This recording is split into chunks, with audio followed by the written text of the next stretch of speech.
Hello, my name is Marcus. I'm the compiler of a collection of therapy quotes entitled 1001 Windmills of the Mind. A collection of advanced self-help quotes taken from what's often called the psychodynamic or the psychoanalytic perspective, which long ago, as I understand it, was referred to by some as philosophical medicine or narrative medicine, for the love of narrative medicine. To borrow a line from Steve Perry's second album, he's got a song called For the Love of Strange Medicine. So I just want to borrow that song title. Also the title of the album as well, and just change it to For the Love of Narrative Medicine. So we now have 10,000 quotes in our collection. Basically 2,000 pages like this. Clear, easy to understand. I only have a BA, my disclaimer, I'm not a shrink or a professor, a doctor, midwife, doula, nutritionist, gynecologist. I don't have a master's, so like if I get these quotes, pretty much everybody's going to get them. So I'm looking for quotes that are clear, educational, maybe a little fun sometimes. You know, it gives you those little aha moments, or maybe it's a good piece of the puzzle. You know, and you combine it with other pieces of the puzzle.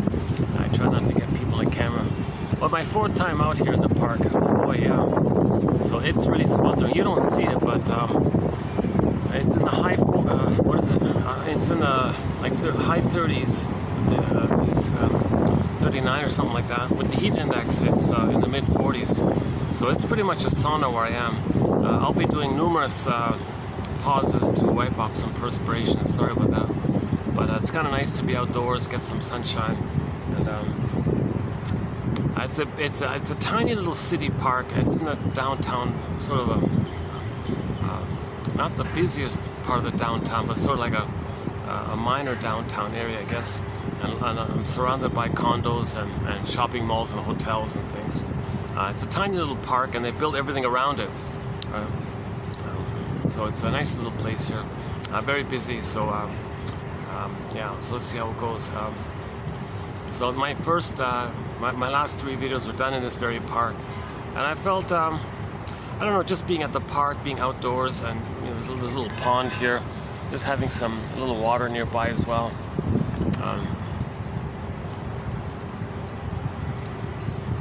It made me, I feel a little more relaxed. I don't have to worry about waiters and staff, and, you know, managers telling me to buy more drinks and things. And I feel a little more relaxed. So yes, there's inconvenience with people and traffic and all that, but let's see how it goes here today as well. In this video, we'll be doing TQ 2814, part 3 of 4 videos on the topic of timelessness. Timelessness. In the unconscious, there's no time. When the baby's mind is considered to be in what's called the baby is swimming. His mind is swimming in what's called primary process mentation, primary process thinking. This mentation, or this kind of primary thinking, it's not like conscious logic. Number one, there's no time. There's no even real sense of like space even. It's like spaceless, infinity. No time, infinite, forever, all time. And there's no contradictions, because something for one moment, well, that's true for that moment. Another moment, well, you're in that time, it's true for that moment. So there's no contradictions, because you're only in any kind of moment. There's no like past or future. There's only this kind of like constant now, this forever now kind of thing. There's no contradictions like that.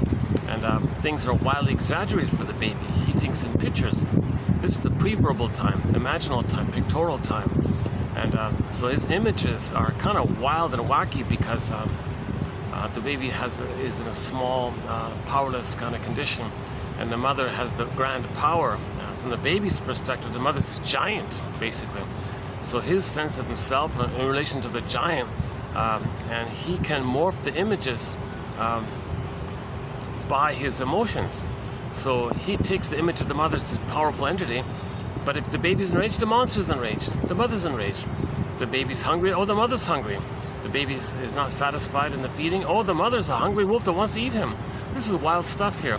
This is what myths and fairy tales are about. Myths and fairy tales describe this primary process mentation. And if there's trauma there, in particular, myths and fairy tales describe a traumatized psyche. We're homo traumicus. 10,000 years ago, we accidentally traumatized ourselves. And then the storytellers came on the scene to try to validate our trauma. You know, so this uncanny appeal with these myths and fairy tales. We don't fully get it. It's called the unthought known or amnesic memory, and so on. But we're trying to validate our experiences. Oh, you're gonna see me distracted. There's a huge, massive jumbo screen, like the size of a. It's like a full story screen. It's partially blocked with the trees, but it's like flashing constantly all the time. The problem is, I'm trying to. This is the only angle I can use where I don't get people in the camera. There's people sleeping. There's people loitering around, sleeping around me, kind of thing. It's a public park, so if they move, I'll change my. So he's sleeping there. This guy's just. Yeah, there'll be a lot of these little interruptions. But my give back from my anxious delivery, my give back from my imperfect delivery, I'm not a speaker, I'm not an orator. I never went to acting school or speaking school or broadcasting school, unfortunately. So I don't have any kind of training in how to, present and all this. I have anxiety, so you're going to see my anxiety. I haven't been analyzed, and I'd love to be. Oh my God, if I had the funds, I'd be on the next flight. Joni Mitchell's song, This Flight Tonight, or made popular by Dan McCafferty of Nazareth, This Flight Tonight. I'd be on the next flight to do the analytic process, to get a full analysis. Because the analysis makes you conscious of yourself. The shrink helps you to point things out to you so you can make links yourself, and the two of you are like detectives. So psychoanalysis is not a magic breath. The guy doesn't say abracadabra and you're healed, nothing like that. He's just a fellow explorer in trying to find out your patterns, your projections, what are you repeating, what are you communicating, what happened to you, which you don't know, but you're trying to know. Narrative medicine. When we get our narrative medicine, we get our story. When we have our story, we can be in the present. We can enjoy time in the present, have a sense of self, our sense of identity in the present. We can accept time in the present. We can love life in the present, and we can express our uniqueness. When we're healed, we know our uniqueness, and when we express what's unique about ourselves, that's considered loving life, pleasure, path with heart, meaning, and all that. But if there's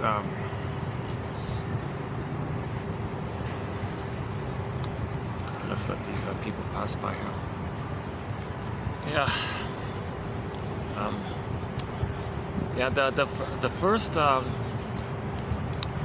The first time I was out here was not bad. I thought it was a part one, and the part two a little shaky.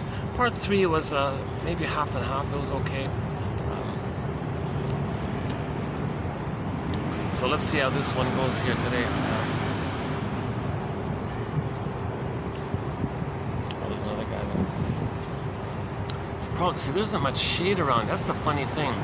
There's so little shade. Like there's a little bit of shade there, but you can see the people are all occupying those few little spaces there. What about that pavilion? There was a guy in the. Maybe. Okay, I might be able to go to the pavilion part. Let's see. I can't tell at this moment if there's somebody there or not.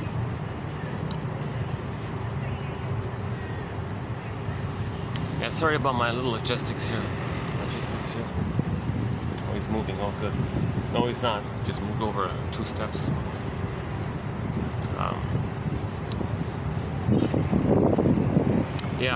It is going to take me a few minutes to settle in. It's going to take. I'm not feeling fully present, to tell you the truth. I'm feeling a little absent-minded today.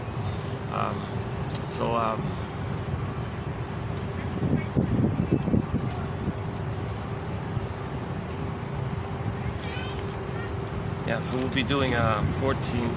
These are today's quotes. I did a partial review of these quotes in a recent video, and then tomorrow we'll do 15. And I did a review of 15 yesterday as well. But so the idea is called: we live in these two worlds. This primary process mentation, this pictorial, and myths and fairy tales are metaphors or expressions of this imaginal world. So over thousands of years, storytellers, just figured it out over time, what resonated with people, and maybe they would draw on their own dreams and other people's dreams. They kind of pieced it together. So for thousands of years, storytellers would tell these kind of wild stories, and it kind of got filtered, over time like that, and the valuable parts stuck. And now we have this treasure. We have this anthology of myths and fairy tales from around the world, And here's the surprising thing. Same motifs. Okay, fairy tale motifs and mythological motifs and even religious story motifs. Okay, according to John A. Sanford. Okay, just a quick footnote here. Another disclaimer. I'm not a shrink. Another disclaimer. Whenever we mention anything about religion or religious stories, it's only in the context of when religion is being used as a tool of the pillage and the plunder. So we're not talking about people who are victimized by the plunder system. So we're not going there. They're trying. Jesus Christ. So we're talking. We got to heal this idea of why are we pillaging. Well, if mother pillaged the baby's soul, they identify with the aggressor and steal people's land because mother stole their soul land. We live in a psychic house called the soul castle. Our embodiment is considered a kind of personal land within your home within your home, your land within. If mother took it, you become like her. Repetition compulsion. Okay, if something represents land, that can be a metaphor, like a stand-in for how you lost your land. But you're the robber now. Mother robbed your land, you become her, you rob people's land. So we entered in this pillage modality. And now there's an effort to heal from this trauma, but religion said, no, don't heal. So there's a resistance to healing. So religion is part of the process to prevent healing, contrary to what people might think, ironically. So there's a whole huge topic on this. It begins with 1203. That's just sort of the opening quote on it. 1203, TQ therapy code TQ 1203. I think Mel Faber's work is a good follow-up. 2118 might be a good place to start. And we got hundreds of quotes on the psychoanalysis of religion. It's jam-packed with psychology.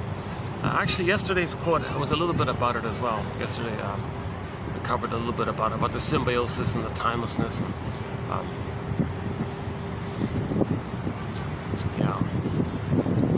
So yeah, the mechanism known as splitting is deeply involved. When there's trauma, the baby splits things. Okay, when he's the baby. Okay, so just a little awkward. Let me get used to this. Maybe I can. Let me make a little chair adjustment here. I think I can block. I think I can block him, but I don't want to see him sort of at my peripheral vision here. Hold on a sec.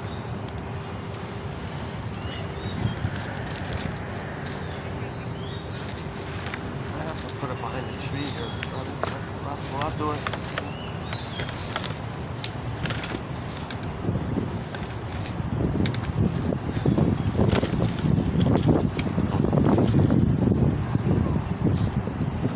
I think that should do it. Okay, that should work.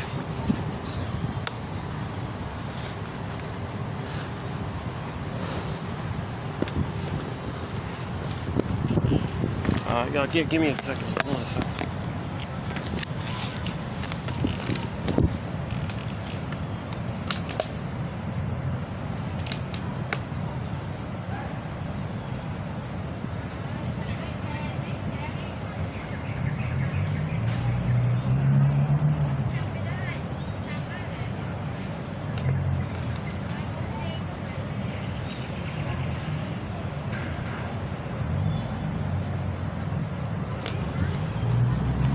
So why don't we just quickly cover that point about the splitting mechanism?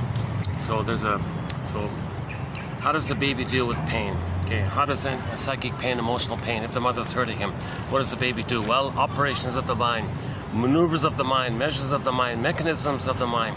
Okay, all these known as defense mechanisms. He's sort of in defensive mode. The mother's like an aggressor, right? He's got to protect himself. It's a defense mechanism in the mind. So one of the common ones, among the many that we talk about, is the splitting one, sort of a famous one. Okay, what that means is when the baby's in the uterus, he's in a state of blissful union with the mother, called the blissful oneness of the mother. Okay, in the uterus, it's just him in there, he thinks, and the power of the mother, maybe it's his power, maybe it's him. He doesn't differentiate where he begins in it, where the mother begins in it. There's no sense of differentiation of him being a little person, the mother's a person, no sense of like two people like that. He thinks he's just this little dreamy little god or something, and everything, or he's like the whole universe, solipsism, or he's like the center of the universe, and the universe just serves him, takes care of him. It's kind of one way like that. So this is called narcissism, okay, infantile megalomania, the idealized self, the glorified self. Basically, it's just him. He's a little king, little god, a little magician. Everything's for him, everything's about him. He's floating around in this oceanic feeling, this oceanic bliss of timelessness and spacelessness and infinity and no time. it's no boundaries like that. He's all over the place, cosmic consciousness. And, like the baby has this kind of wild, Robert Bly jokes, yeah, the baby's in ecstasy, basically. And he's not addicted, he's just developed it through that point. When people try to go back to it, maybe it might be addictive in that sense, but when you're passing through it from being a little zygote to being an unborn child and you move forward, you're not addicted as you're passing through it. But when he's passing through it, he passes through that phase called blissful oneness, let's say. So it's just him like that. And it's Garden of Eden, Shambhala, Shangri-La, Nirvana, Avalon, any kind of paradisical image that people create. It's sort of a metaphor for this state, for this time. Now when the baby comes out of the uterus, he needs that to continue. That blissful oneness is meant to continue for the first 4 to 5 months on average, says Margaret Mahler. The range varies between 2 to 7 months, but 4 to 5, I'm still sticking with the main one, 4 to 5 months. Let's not get this gentleman in the camera here. Hold on a second.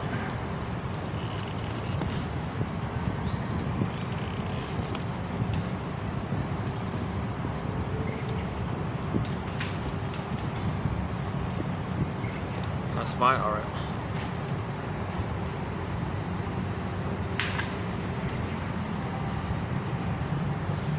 The blissful oneness needs to continue.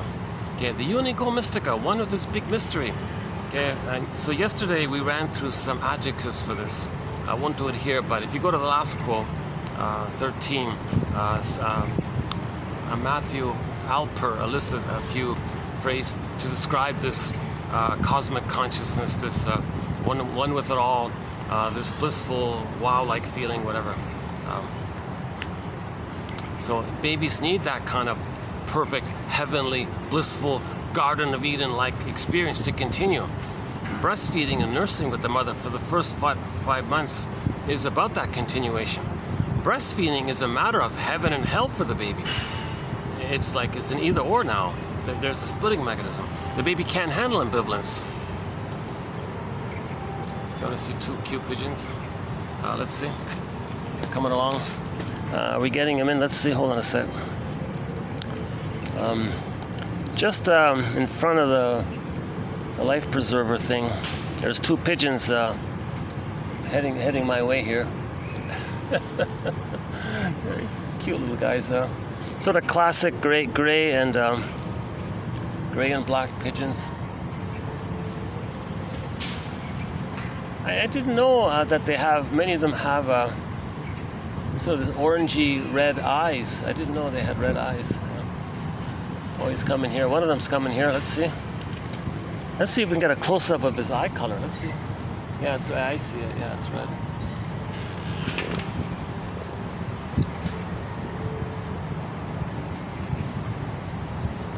Handsome birds, yeah.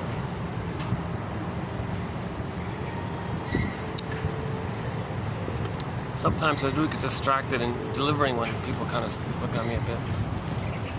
I gotta like shake it off kind of thing. Yeah, so sorry about these interruptions. If you can't, the quotes are posted below. Just click the more link, forget about my anxious delivery, and you'll read the quotes and select the one that you like.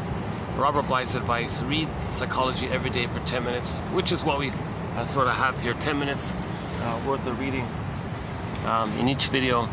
And then we have 1,000 videos here, roughly 10 quotes per video on average, 10,000 quotes. If 1 out of 10 you like, you know, each person can have their own personalized, customized, unique, tailored for them, their own 1001 Windmills of the Mind. Each person might have their own unique collection like that. So it's a good basket of knowledge. It's kind of like a catcher's mitt, and then you know, maybe with that catcher's mitt, a ball might appear. You might catch the ball. Okay, psychoanalysis looks for an egg in a basket that's missing. So first we have this basket, that's what these quotes are about, and maybe an egg, new potential, new life can come in. And in one metaphor, there's a firebird in the egg. He cracks out of the egg, and the protagonist hops on the back of the firebird and rides the firebird up like that, from unconscious to conscious. That's a metaphor of getting back your emotional knowing, your feeling bodies coming in. You're getting your authentic self back. You're getting your ontological self back, your true self back. And it's animated, and you feel embodied, and you feel at home with him. That's when you ride the firebird like that. But to get the firebird back, the return of your authentic self, we had it, we lost it, to get it back. That's the whole project. We had an authentic self. We're born with it.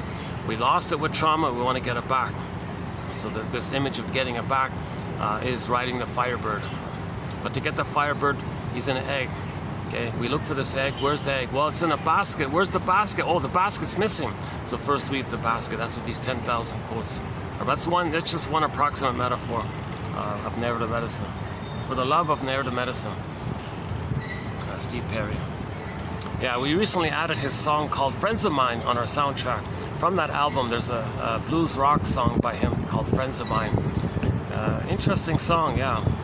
Fun, upbeat song. It's my personal favorite of his solo songs. He put it out in '88, but they hid it. It was in the closet. It was in the drawer, secret, for almost 20 years. Finally, 20 years later, they released it. It's his best song. Funny thing, right? And we talked about in the last video. Oh yeah, should I do this? You know, something lately I've been doing, maybe it's because I'm more relaxed here, I've been talking about a few little news items like Burton Cummings was in the news. I've been talking about him in the last video. Oh, are we getting him again? Oh, it's somebody else. Oh, it's okay. She's far enough away. You can't really identify her.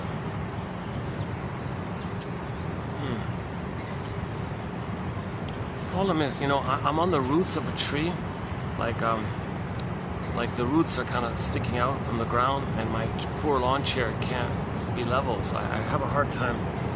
It's like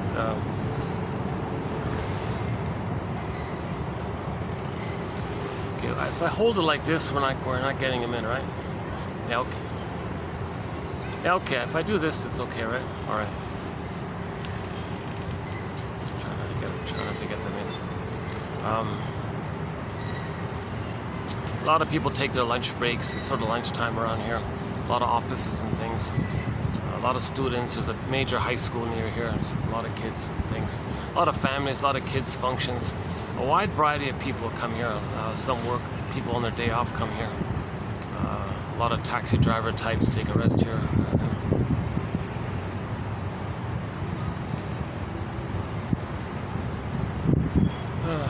Yeah, luckily there's a bit of a breeze. That's a big help. Yes, I've been talking about Burton Cummings. He was on the dating game yesterday. I talked about him being on the dating game yesterday.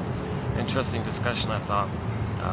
I'm still kind of laughing about it. There's a very funny episode of the dating game where Burton Cummings, the singer Burton Cummings, was one of the bachelors on there, and the pretty very attractive lady had these three guys. Burton Cummings was one of them. So I told the story about it. She didn't choose him. She chose some other guy. But the whole thing was very funny. So if you want to hear about that, check it out. Or just better yet, just look it up. Burton Cummings dating game. You'll see it there. And then before that, I was talking about Steve Perry being in the news. Yeah, Steve Perry. And here's another little news item. I'm hesitant to mention. This is a more serious one. But I feel like I want to protect psychoanalysis. Like, I'm not a shrink, but I feel like people are distorting it a little bit, and it's on a difficult topic. And I'm not really a professor or a shrink myself, but I feel like I want to chip in and helping to minimize when people distort or misconstrue or misuse psychoanalytic concepts as propaganda, or as to mislead people, or they have an agenda or something, or they want to confuse you about psychoanalysis, where they say these glittering, confusing things. So this is just an opinion here. I'm basing it on a quote we posted from about a year ago. It runs as follows. There's a lady in the news now. I didn't think anything of it, or I wouldn't have found it, but it turned out this lady has some knowledge about psychoanalysis. She's sort of involved in some kind of psychoanalytic institute or something. She's the professor of, or she's the chair of philosophy in some university. And I think she supervises the Psychoanalytic Institute. I didn't know this, but there seems to be some kind of link between universities and some of the institutes. I don't know the full story about this, but I saw her name in the news. I wouldn't have noticed, but they said, oh, she's part of the Analytic Institute of such and such, and she's in the news like that. It's very rare for shrinks to be in the news. Well, number one, she's not a shrink. She's not a shrink. She's not a medical doctor. She has a basic BA in philosophy, So, and now here's where philosophy sometimes is not very helpful. I think philosophy can be used as a defense against psychoanalysis. Here's this professor of philosophy. She's in the news because she wanted to support her students to speak up on campus. It was a safe, peaceful demonstration, all this. And there's campus police just in case, so everything was okay like that. But the higher-ups called in the National Guard and the state police and all this, and they all came in and they were told to clamp them down. Don't criticize the pillage and the plunder, shade it. So again, we're pillaging the planet, right? So part of the protest is about this current round of plundering the planet. So, oh boy. See, it takes me 7.5 hours to kind of fill in that piece about how we went from global village to global pillage. That was done in TQ 2725, part 3 of 3. It takes me 7.5 hours just to offer some kind of grounding for this idea of how we're plundering the planet. So there's a current round, it seems, of pillaging and plundering the planet going on, and a lot of people are being devastated by this. And there's unbelievable activities in this effort. So the message as well. Oh boy.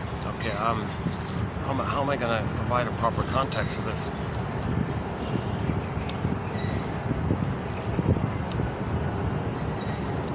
Okay, so a part of the piece of the puzzle, it takes me 7.5 hours, but a part of it is roughly 10,000 years ago, we became a traumatized version of ourselves, so-called Homo traumicus, Homo sapien traumicus. So we used to be,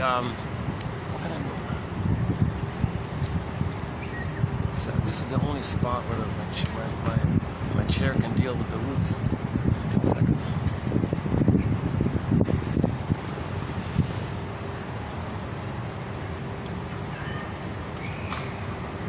Sound like some high school kid having lunch or something.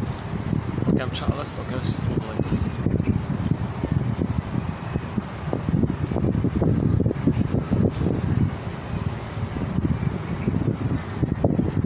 It's the same guy coming around. Okay, hold on a second. Let's do this.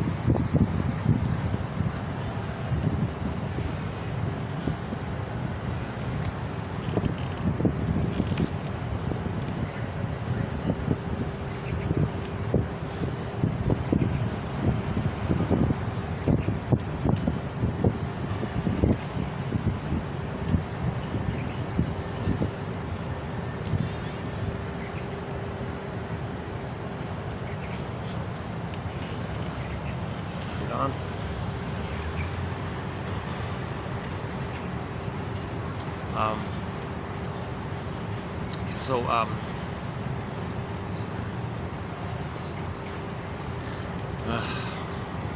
No, let's put a pause on that. It's going to take me 7.5 hours to run through it all. There's a current round of pillaging, plundering going on, and the students are protesting about it. So the head of the university, which is part of the pillage and plunder, called in the police and all this, and the National Guard. Shut these guys up. We don't want them complaining about the pillage and the plunder. So the slogan one of the slogans of the pillage and the plunder is, if we the more traumatized, okay, if we who are the more traumatized find something, a land, then it's ours. That's actually the slogan of the pillage system. It's called the doctrine of discovery, principle of discovery, dogma of discovery. If we who are more traumatized, okay, if we find some land, because mother stole our land, remember, mother stole our land. The more traumatized the baby is, the more that mother steals their land. The more that takes place, the more they identify with her. Now, when you identify with your mother, you act like her, you think like her, you imitate her, you mimic her. Okay, when there's trauma, you repeat. You got to have an attachment, and you got to repeat and repeat, because when you repeat the trauma, you have this odd fantasy that maybe you can get mother's love. That's the negative way of doing it. The positive way of doing it is it helps you to know your story. When you repeat what happened to you in the nursery later on in the world, that's for you to know how your mother treated you. As above, so below, inside out. Okay, so there's a thing called repetition compulsion. When the baby's traumatized, he may identify with the aggressor, okay, and then repeat onto others what his mother did to him. Ultimately to know that that's what his mother did to him. So if mother gave him emotional poverty, he identifies with her, gives others poverty to symbolize how the mother gave him emotional poverty. Brother stole his soul land, identifies with her, takes people's actual land to metaphorize, symbolize, to communicate his mother took his emotional soul land. And the mother didn't care, so you identify with her. When you take people's land, you don't care. And this is all considered survival anxiety, and the baby isn't in a place to recognize the needs and feelings of others, because the baby wasn't loved enough to get to that place. He was abused too early, identifies with the aggressor, like that. So it seems to be that in places where there was less sun, now this part I don't know about, but in places where there was less sun, it seemed that the way babies were raised was more traumatic for the babies. It's not about the skin tone, so there's no white or black, so forget about that. It's just that everyone's got melanin, and in places where there's less sun, the melanin amount is diminished to harmonize with the sun or something. Everybody's got some melanin in their tone of skin, some range between 1 and 6, they say. Even if it's light melanin or you got more melanin, it's all related to the quantity of melanin in your skin. So if you got the regular, the quote-unquote regular level, you have more of a shade of brown tone of skin.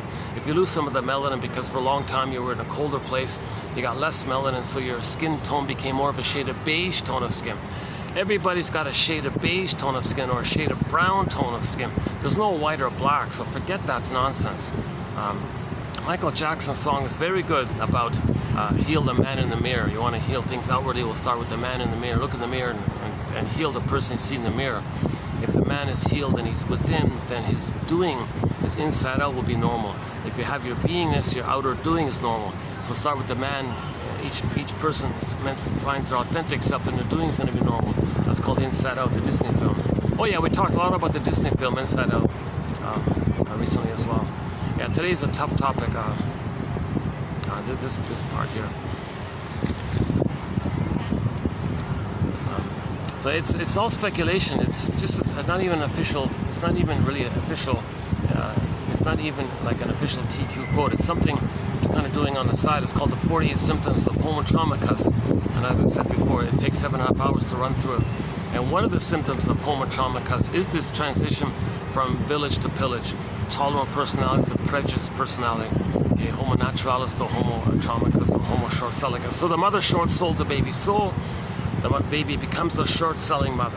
You short-sell the planet because mother short-sold the baby's soul. Short-selling, you get some benefit when you damage something. You get some profit when you see something good, you damage it, you get a profit. They call it short-selling. So the mother's the first short-seller. Okay, so she short-sold the baby's soul. She got some benefit.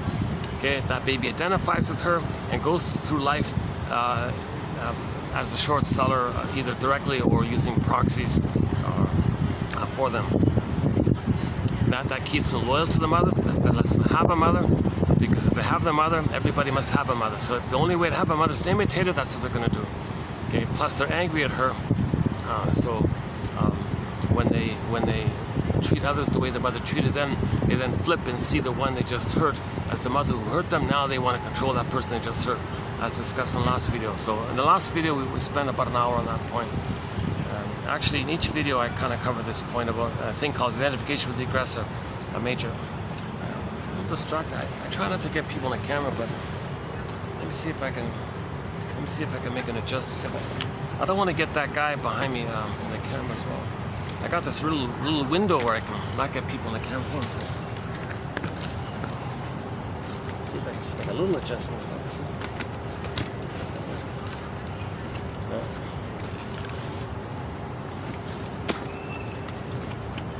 Okay, maybe that's. Okay, so is that gonna work?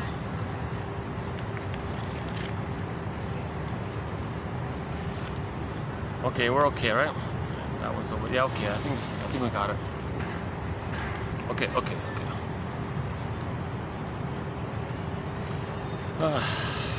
Let me calm down.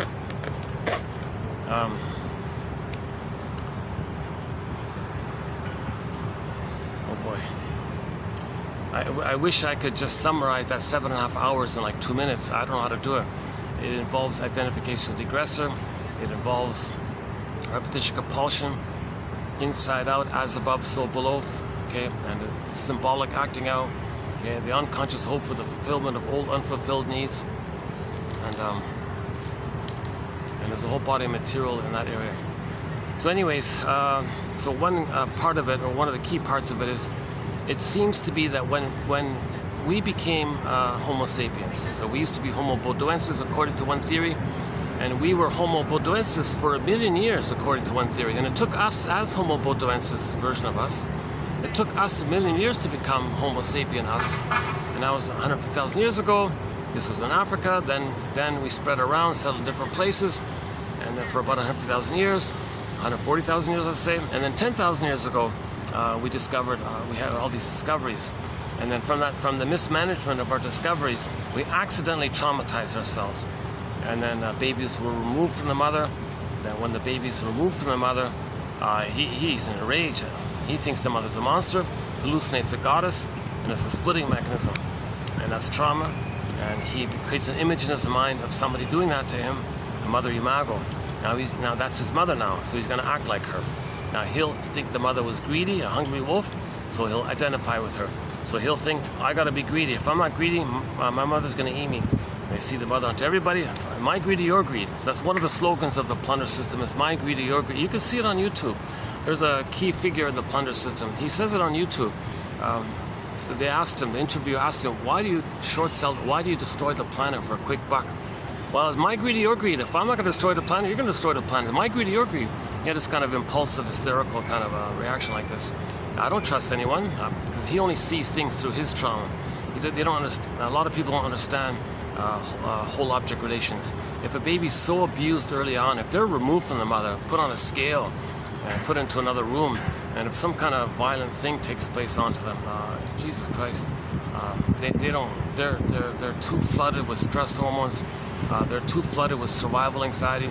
The amygdala flares up. They're just seeing the whole world in survival mentality. So they don't really understand, it seems, the quote-unquote more human side of being. They mock the quote-unquote more human side of being human. Trust, love, tenderness, kindness, affection, play, generativity, creativity, spontaneity, love, like caring and trust, like that kind of stuff. Oh my God, you got to be kidding. That's too triggering. That's too emotional. And they're reminded of how once upon a time they were meant to have that, and what happened to them. So they don't want to think about it. That kind of thing. Okay, so let me do another. Water management here. The breeze, not much of a breeze here at the moment.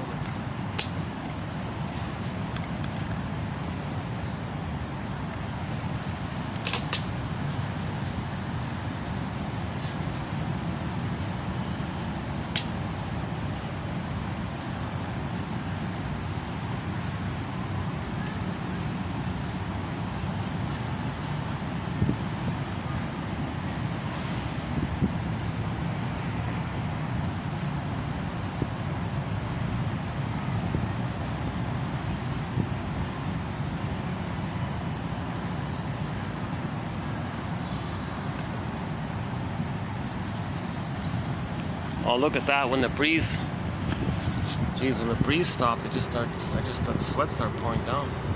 My goodness. See, it's a sauna here. Like it's 45 here. Huh?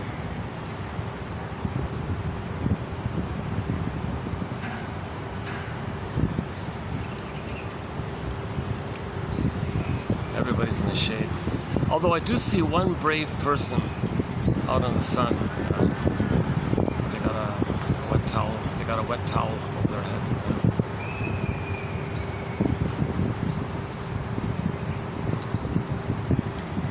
Okay, so babies were removed from their mothers roughly 10,000 years ago to create the psychology to pillage and plunder. So the idea was, well, let the baby think that something in his brain destroyed his soul, stole his soul, plundered his soul, exploited him, gave him poverty. Let him think that something in his brain did it. How's that going to work? Well, the baby's going to project his rage and oral needs and oral greed onto the mother image. So he creates a mother imago of like the Cyclops in the Odyssey, or the witch in Hansel and Gretel, or the boar queen in White Bear King Valamon, or the evil witch in fairy tales, something like that. So he'll think in his mind that is his mother. Okay, oh my God, that's his mother? He's got to act like her? Now she's vindictive, she's envious, she's greedy, she's angry. He's got to be like that. Well, if he's not going to be like that, then his mother's going to eat him. So he thinks he's got to be like that for his survival.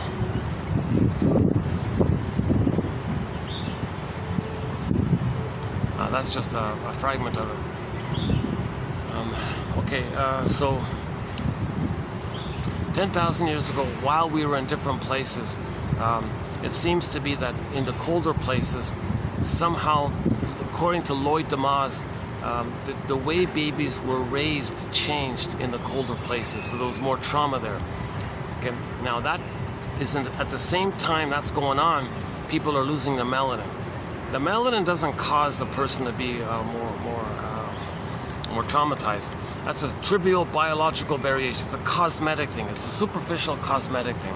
Just a little chemical that determines the tone of melanin, which affects the tone of your skin from shade of beige to shade of brown. You know, Jane Elliott says, technically speaking, since we're dealing with melanin, the shade of beige is technically a shade of brown. We all have a shade of brown.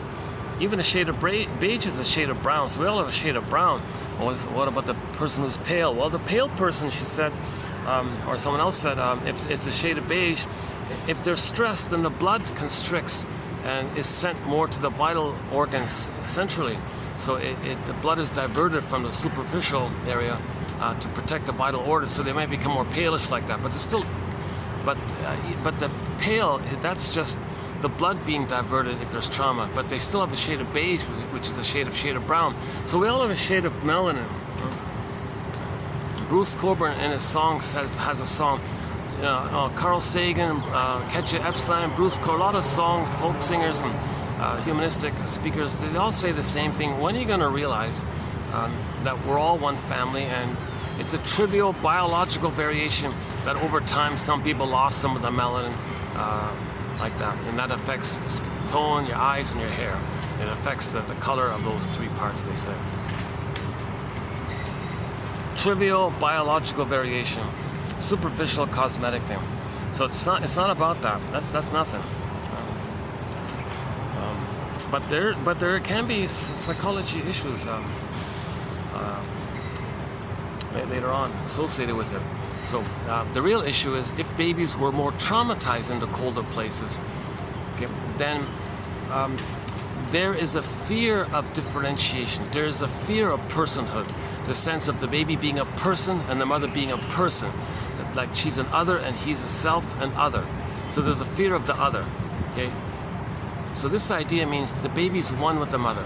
If he feels safe with the mother, if the baby's loved, he can separate, have his selfhood, and the mother's the other. You put a dash between the M and the O in the word mother, the mother's the other. So you're okay with the other because the mother was good and it gave you a self. If you have a self, your mother loved you and you had your self concept hatched out of the fusion that was previously there.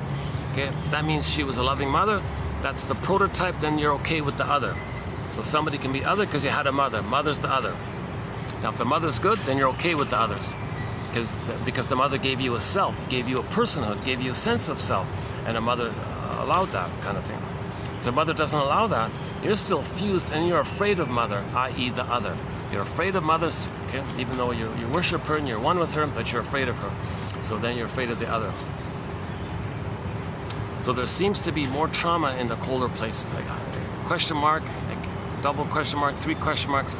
It's just a work in progress. I'm just brainstorming here. I'm just brainstorming in this area. It'll be updated as we get new quotes in this area.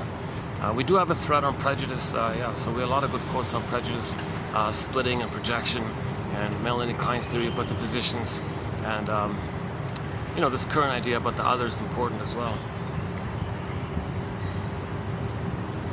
Yeah, I gotta do another wipe here. Jeez, yeah, I wish the breeze would come back. Yeah, hold on a sec.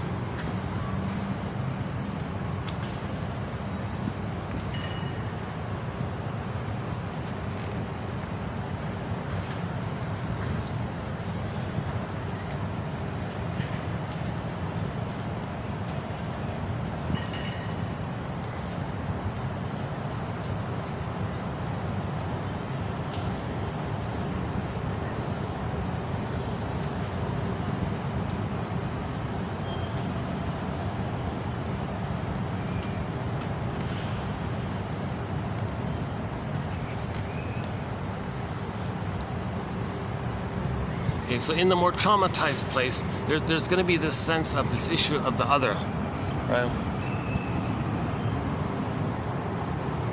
The fear of the other. Because if you see somebody who's other, different tone of skin, who looks other, right? You might get the idea that's an other. You'll find somebody to say they're other. You'll pick any little trivial difference and say they're other. So skin tone is kind of visual. You can easily see. You can easily make it, oh, you're other, you're different. It's not about that. It's about the projection of how the person still has unmet oneness needs with the mother. They didn't get their symbiotic needs met. They didn't get that blissful time with the mother. They didn't get that merging, that fusion, that extended paradise, that heaven, that oneness, that utopian. They didn't get that kind of stuff, right? So if they see an other, if they see somebody who they can be reminded that they didn't get their personhood, okay, anybody who's different in some little way, different language, different dress, any little trivial little thing, doesn't matter.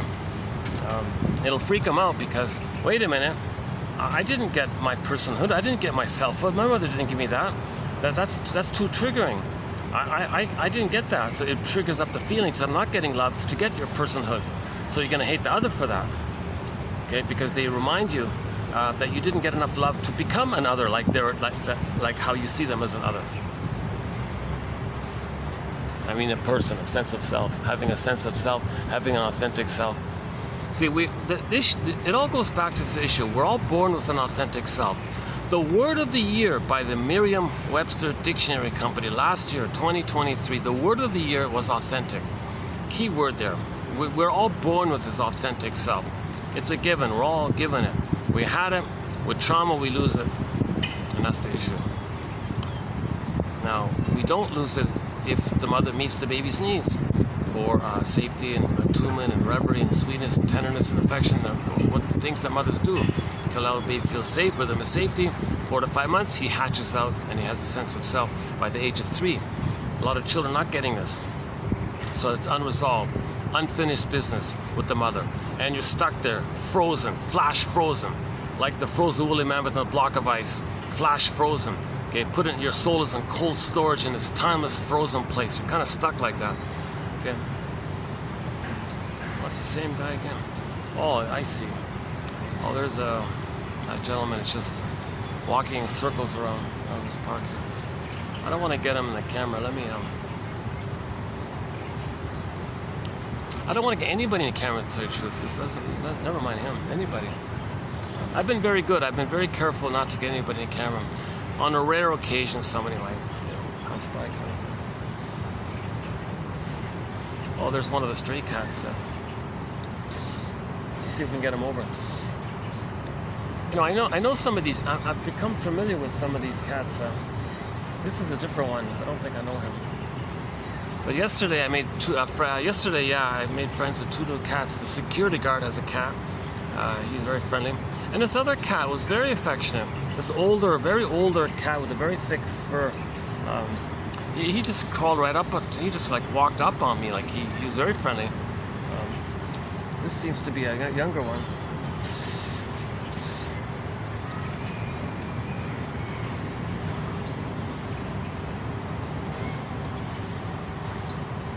He's sort of making his way here. Yeah, hold on a sec. Yeah, this is a different one. Hold on a sec. Too bad I don't have any food for him.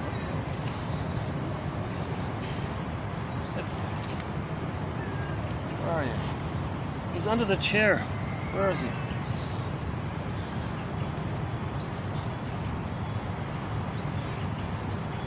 goes here. You wanna say hello? You wanna say hello? Let's see if we can get him. Let's hold on a sec. Is he okay? All right. Hey, there he is. Nice cat. Oh, nice cat. Look at that, eh? He's also sort of got like a thick fur kind of thing. You wanna say hello?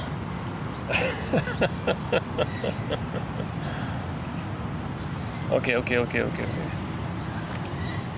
Okay.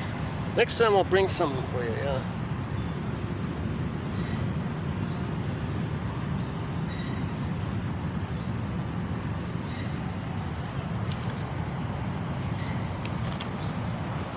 Oh, he jumped up. Oh, look at that. Oh, he jumped up on the chair. He jumped up on the chair here. Oh, he's...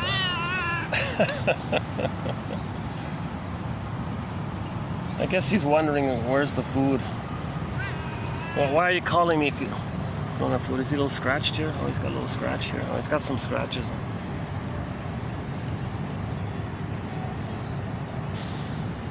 Maybe he's a little lonely, huh? Oh, he's a little banged up. Yeah, he's got some... He's been in some kind of fight or something, huh? Jeez. Alright. Take care. Good luck. See you later.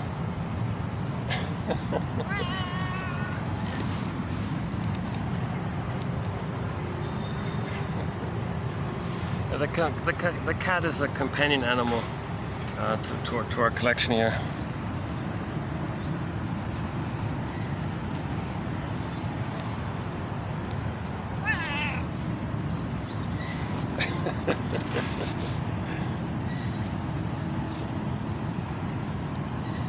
Oh, he doesn't want to be scratched. Yeah, oh, he likes to be scratched. Oh, there he goes. Oh, he heard the water. Oh, the water startled him. The water came on.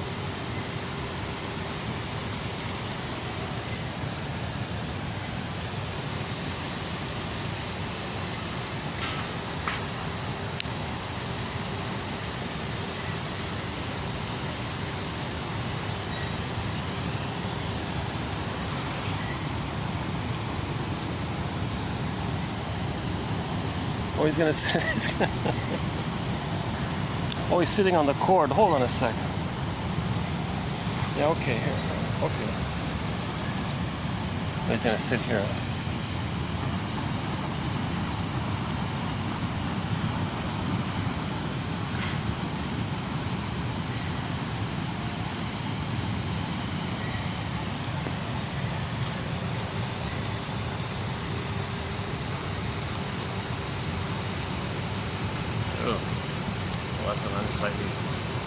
That's a slightly yeah,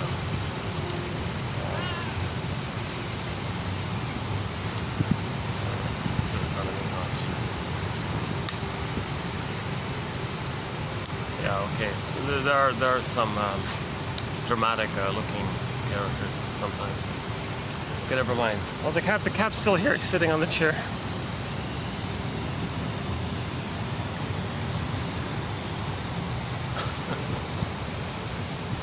I guess people feed him. I guess strangers are always feeding him and petting him, so he's friendly. He's familiar with people.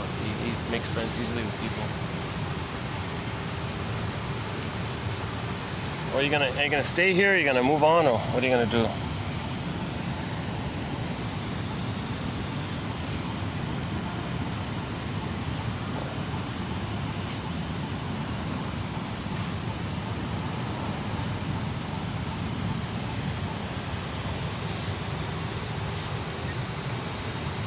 Yeah, we met two cats, also black cats. Here's the third black cat. And, you know, there's a very famous, huge monster orange cat that's sort of in this area as well. So we might see him as well.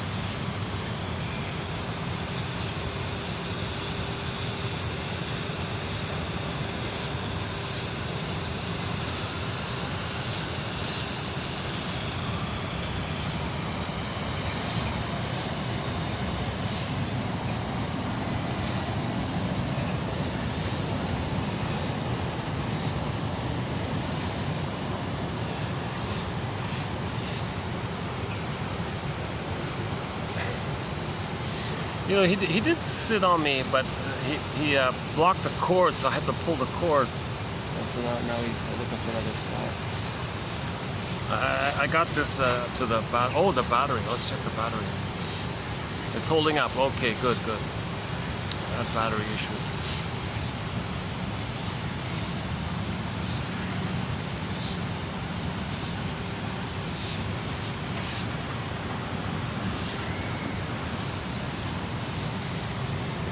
All right, let's leave the cat alone.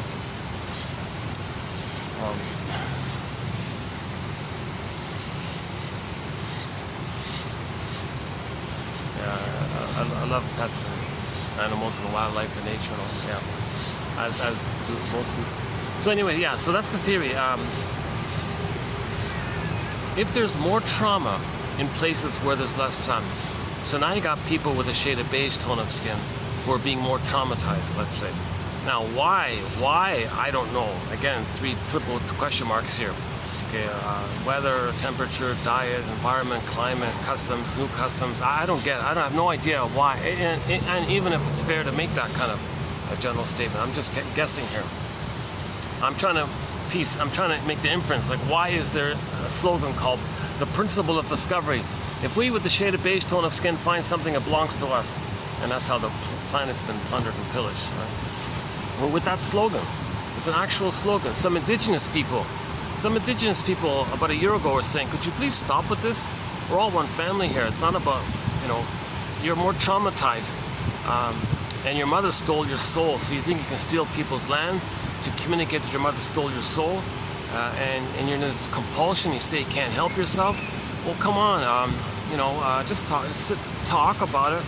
Find out why your mother traumatized you. Do the forgiveness process, do the mourning process, differentiate from the mother, get status at the council, and then you're good. So it's just like a little bit of therapy process or something. Now there's a resistance to therapy because that implies you got to bring up a feeling. Well, wait a minute. Once they had a feeling as a baby, and what did the mother do? Remove them from the mother. Put him in another place, some stranger, fed him the powder stuff or whatever. However, he was traumatized in so many ways.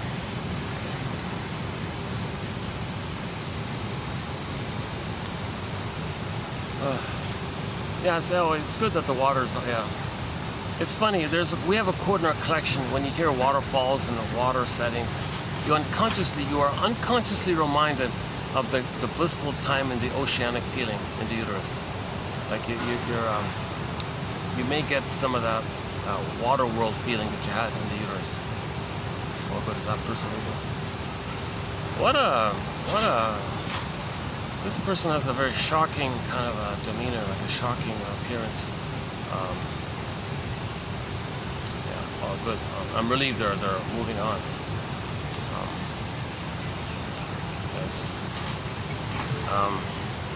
It's kind of a that's another topic. We won't talk about. Let's stay on the current topic. So about prejudice. Okay, so if in the colder places, right, there's more trauma, then there's more unresolved, missing utopia, missing blissful oneness, missing Garden of Eden, missing fusion, missing reunion, narcissistic reunion with the breast mother. Narcissistic, blissful, timeless reunion with the breast mother. That unico mystica, there's a missing like that. Because you need that first. And from that psychological, then you can hatch out and differentiate and be different, have a self, and the mother's different, and she has a self, she's an other mother, and you're a self, and you're a person. It's called whole object relating. That's normal development. And we're talking about inner development. We're not talking about your false self-development, where you can still get 10 PhDs. We're talking about your authentic development. Again, we're your authentic self. This is your embodiment, your ontological self, your sense of self. I feel the friendness. It's your inner home. It's like you feel embodied. Kristen Wilson says, oh yeah, if you're not in your body, you're not making sense. Lack of sense of self, literally. And then you're not making sense as well, because you're not gonna come from inside out, because your inside is frozen. So you're gonna grasp on the outside, hoping that something on the outside can change what happened to you in the nursery so you can get back your inside. But nothing on the outside, there's no time machines to change what happened in the past. this is this grasping of the greedy and the outside, and it's insatiable and it's addictive, and it's like, and you get caught up in that kind of thing.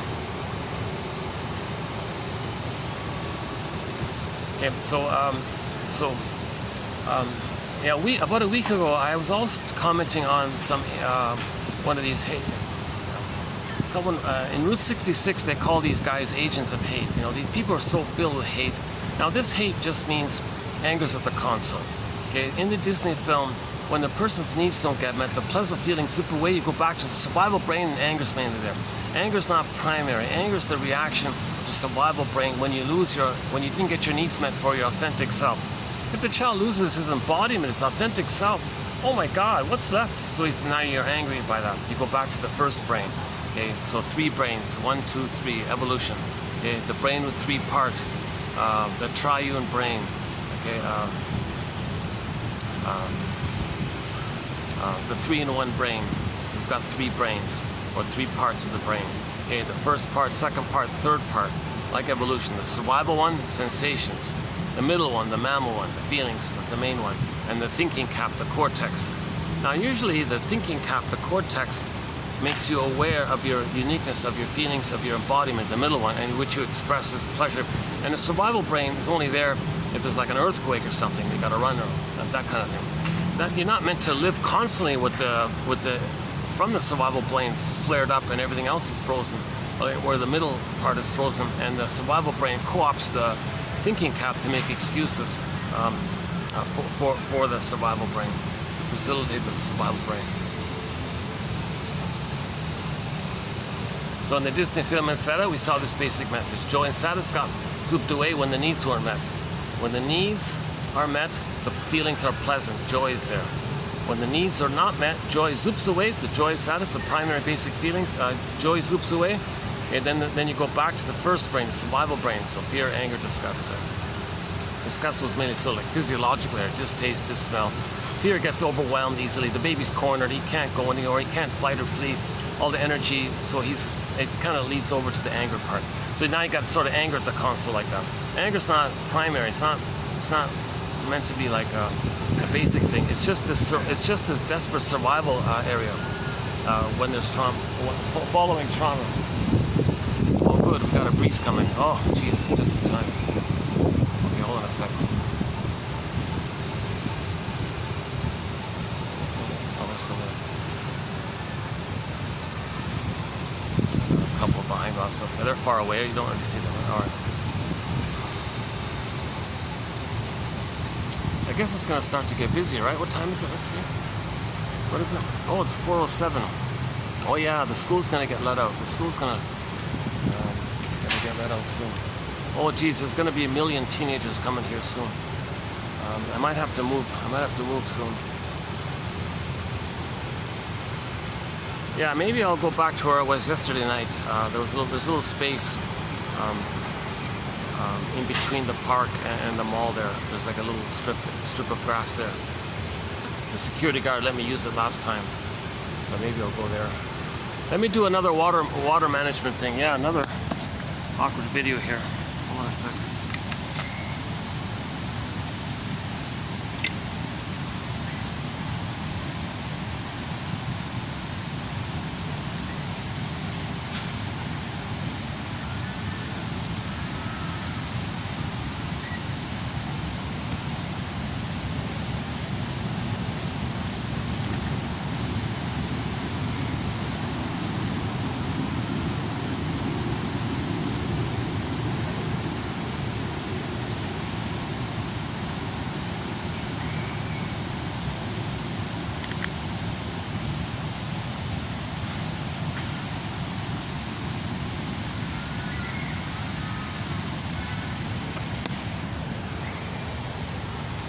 So what I'm leading up to, I'm prefacing with a week ago. So a week ago, some guy went on TV and was giving the typical hate propaganda, fear-monger, hate-monger. So a typical agent of hate. What he's saying is that he can't see somebody with a scarf or a different language or something, or a different tone of skin. It freaks him out to see that, because he's projecting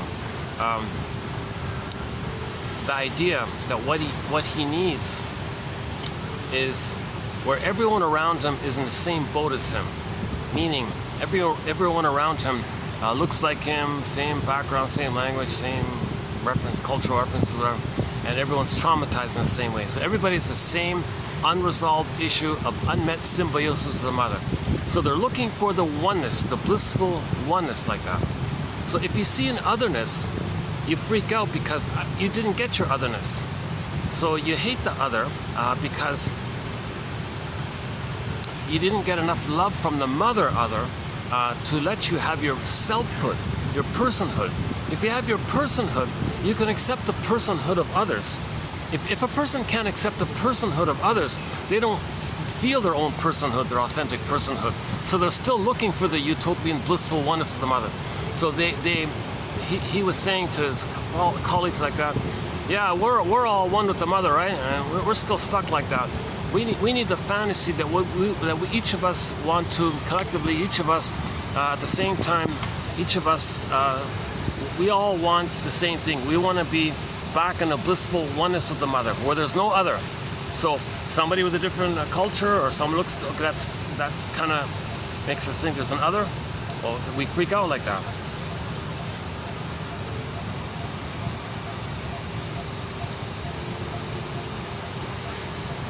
So that's just one of the many theories on prejudice. We've got way more, maybe even better ones. That's just a partial one. Okay, so back to what I saw this morning. I want to stand up for psychoanalysis. This lady was kind of using a psychoanalytic idea from some famous shrink who created some cult-like quasi-religious jargon because Mr. Jung wanted to feel important or something.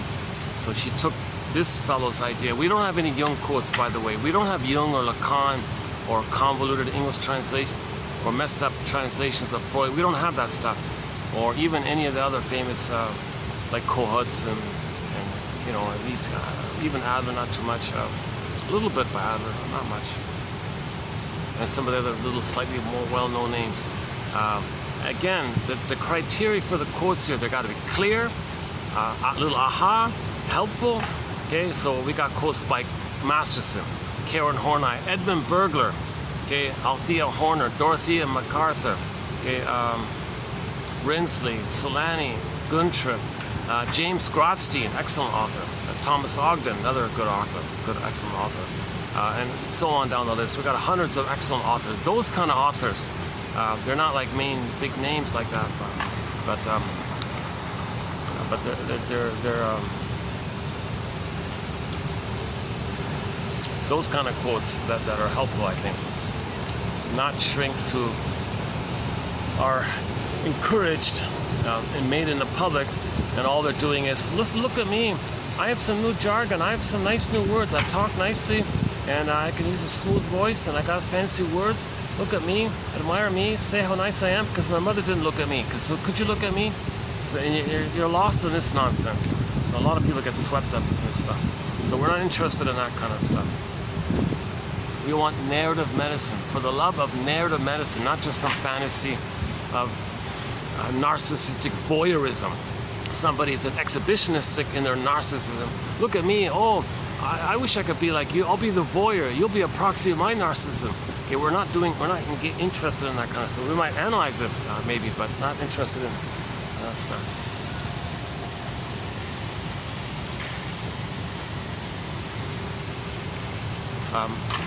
Okay, so yeah, so this philosophy professor is sort of in the news because she was rough-handled. Oh yeah, so there was a protest against the plunder system on campus, and she wanted to make sure her students were okay and all this. But she didn't know this, but her superior called in the heavyweight guys and crushed them and all this. And she saw one of her students, I think, being beaten almost to death. She said she thought they were going to murder the guy. to scare the others, like teach them a lesson, kind of. Don't complain about the plunder system. We have a shaded beige tone of skin, so because it's a complaint against the plunder system. So as I'm speaking, there's a new round of plundering going on. A couple of million people are forced off their land. Their homes are destroyed, and to motivate the 2 whatever million off their land, they say 30,000+ of them were murdered to encourage, to motivate the other two to be homeless refugees now, or whatever they are. So this is brutal. Like, you see babies dead in the rubble of the blown up buildings, and I saw 2 kids, you know, with rigor, what do you call it? Rigor. When it's stiff, when the body turns stiff. Rigorates, is that it? Oh, a painful sight like that. So it's natural to protest. This is our basic humanness is to protest this. So that's what they were doing. Don't hurt. You don't. If you're going to take their land, just buy them off. You don't have to murder them like. So they were protesting this. So the people doing this, no, we don't want to be criticized. So they were brutalizing these poor students. I don't know the full story. So this professor kind of intervened. She said, my motherly instinct said, don't murder this boy. Maybe he's a classmate or something. Don't murder my student here. And they locked her up and put her in a slant, rough-handled her. And they said some other teacher who didn't even know what was going on kind of also had a motherly instinct. Don't murder this poor kid on the ground here. They were beating him. Apparently they thought he was going to be a goner, to scare the others or something, teach him a lesson. It seemed like it's a private mercenary kind of thing. It's an awful story, a very sad story this is going on, right? So some other teacher came by. Oh, please don't murder this little boy here. What was he doing? He was just saying, you know, please don't hurt our fellow human being like this. You know, students are the conscience of humanity like this. They're young and they have feelings like this, and they want to have a voice, and this is a safe place, the university campus. Who are you coming in to murder him, to scare? And then they rough-handled her, and apparently they hit her on the ground, and they hit her head on the ground and locked her up and all this stuff. She can be charged for interference, and interfering with the police and all this, and this philosophy professor's in trouble and all this. So she's sort of in the news like this. And I only became aware of it because her name is associated with psychoanalysis. Really? A shrink stepped in? That's very rare for a shrink to be active. Shrinks just analyze, give interpretations. Oh, one second.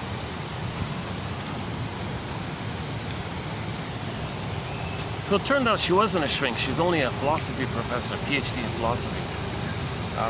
But here's what it led to. She wrote. I didn't read the whole article, but I saw like a little clip, just like the bio intro of her being a moderator for some little symposium or something. Her and some other professors, and she and her other friends were doing some kind of symposium called political psychology or something. Oh, really? Philosophy can talk. Philosophers talking about psychology. Whoa. Philosophers use philosophy to avoid psychology. Philosophers they hate psychology. They get into philosophy as a defense against healing, as a defense against feelings. Psychology means getting back your feelings. Philosophy is no, stay in the head. Just stay in the head. That's a defense against feelings. So you're kind of surprised when philosophers talk about psychology. So here's a lady talking about psychology. But here's where philosophy confuses people. She and her buddies were saying, what's going on here is, in a broader context, the group mind has authoritarianism and amnesia. She called it fascistic amnesia. I go, okay, here it is, red alert. No. There's no such thing as a collective unconscious. There's no such thing as a group amnesia. Individuals can have childhood amnesia. Each person can have, an individual has a brain, and in the brain there could be childhood amnesia. Okay, so I can have childhood amnesia, that fellow can have it, that person can have it, those people over there can have, each individual can have their own personal, individual childhood amnesia, personal amnesia. and we don't remember. And when you don't remember trauma, yes, you may repeat what caused it so you can remember it. But there's no group mind with a group amnesia. That's the argument. They say, oh, imagine a group brain. Really? Where's this group brain? Do you see some massive invisible brain somewhere? And in it, there's an unconscious in that invisible brain. And in that invisible brain, there's a group amnesia of history, of historical events. And because we have a group amnesia of historical events, we're going to repeat it the way individuals repeat it? No, whoa. I'm like, ouch, oh, that's scary stuff. Don't say that stuff. No, there's no such thing as a group mind or group brain or collective unconscious. Mr. Jung has started this mess. There's no such thing as a collective unconscious. Individuals have an unconscious. What you see is sort of the summed up effects of many individuals sharing the same kind of personal trauma, and when they get together, there's some kind of outer expression of their summed up efforts, but there's no separate brain in a separate place with a separate memory in that separate outer brain like that that's causing the group to function like that. Because if you do it like that, you're saying some invisible force is outside the individual effort. No, you got. Did I get it across? I went on a bit of a rant there, a little bit of a rant. So that gives me the clue that maybe she's part. Maybe she's either consciously part of the plunder system to be a pseudo-intellectual, or just innocently doesn't know it or something. Because philosophers avoid psychoanalysis, but here she is associated with the Psychoanalytic Institute in some way. But she hasn't been analyzed. That's the tricky thing. You don't want professors of psychology to control psychoanalytic institutes, because now you're crushing the shrinks who do know what's going on, and you're going to get some PhD in philosophy to tell the shrinks who know what's going on to be silent or something. And is she sort of like that? I don't know. But the clue that something's wrong is when they said, oh yeah, the problem is collective fascism amnesia. And what we need to do is all be more aware collectively of this terrible thing, and then we'll feel guilty and be more okay. Oh my God! What you're doing is, what the confusing appeal is, what the propaganda is, or whatever, what the advertising is. People can maybe personally relate to something like that, because on a personal level, each person has childhood amnesia. We have childhood trauma. When we are traumatized as a baby, there's a memory of that trauma. Baby cried for love, mother said no. That's childhood amnesia. Now this loop memory is grooved in the survival brain, and our energies in that survival brain. Okay, now when there's trauma and there's no time in there, and we still have those needs, okay, we can't love life if we don't get our needs met. The baby can't just forget the past and love life and say, well, okay, I wasn't loved as a child, I'll just forget and just love. No, the psychic structure needed to love life is having been loved in the past to get your differentiation. Oh, here the kids are coming out. Now they're well-behaved kids. These are well-behaved. These are not naughty, bad kids. These are well-behaved kind of high school kids. These ones look a little silly, but let's wait till they pass here. Hold on a sec. Oh, they're gonna sit in front of me. Oh, don't sit in front of me. Hold on a sec. Oh crap. Oh Jesus Christ.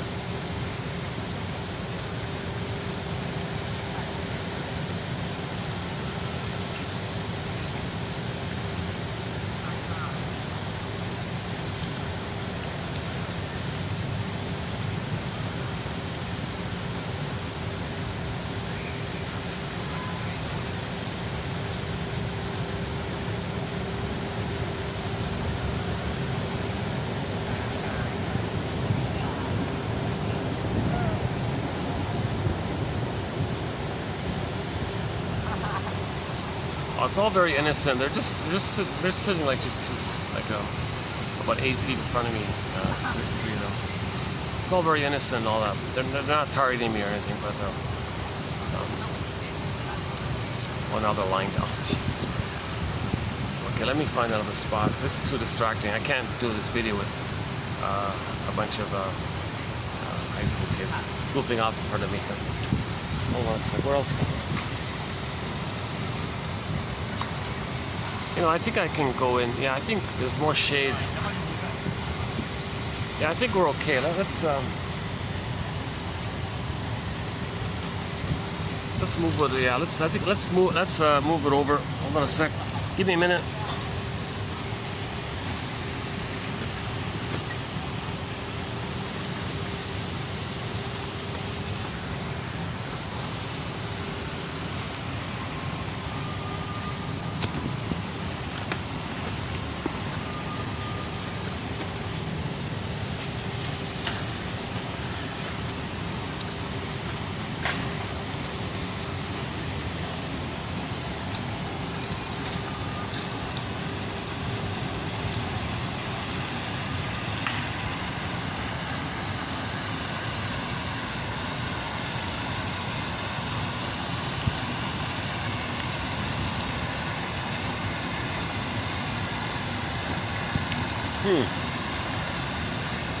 You know, maybe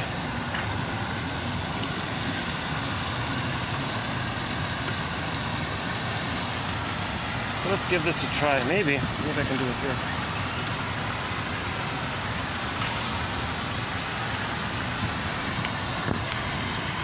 That's okay. Never mind the pyramid, because the pyramid behind me. We'll just think about it as the triangle. You know, children play with the triangle. Just think of it with the triangle. I talked about the Karpman triangle, the drama triangle, right? The victim, persecutor, rescuer. So the baby's the victim, the mother persecutes the baby. When the baby's upset, the same persecutor, mother, she can rescue the baby. So that's part of how the mother brainwashes the baby to control the baby. Because the mother likes the blissful one. Remember the blissful oneness? Some women didn't get it as well. Many women didn't get it as well. So when they have a baby and they get that blissful oneness, hey baby, we're in a blissful oneness like that. I kind of like this. Baby says, well, I have initiative. I have self-agency. I have an identity. I'm going to have my own thoughts. I'm going to separate. Oh no, you're with me or against me.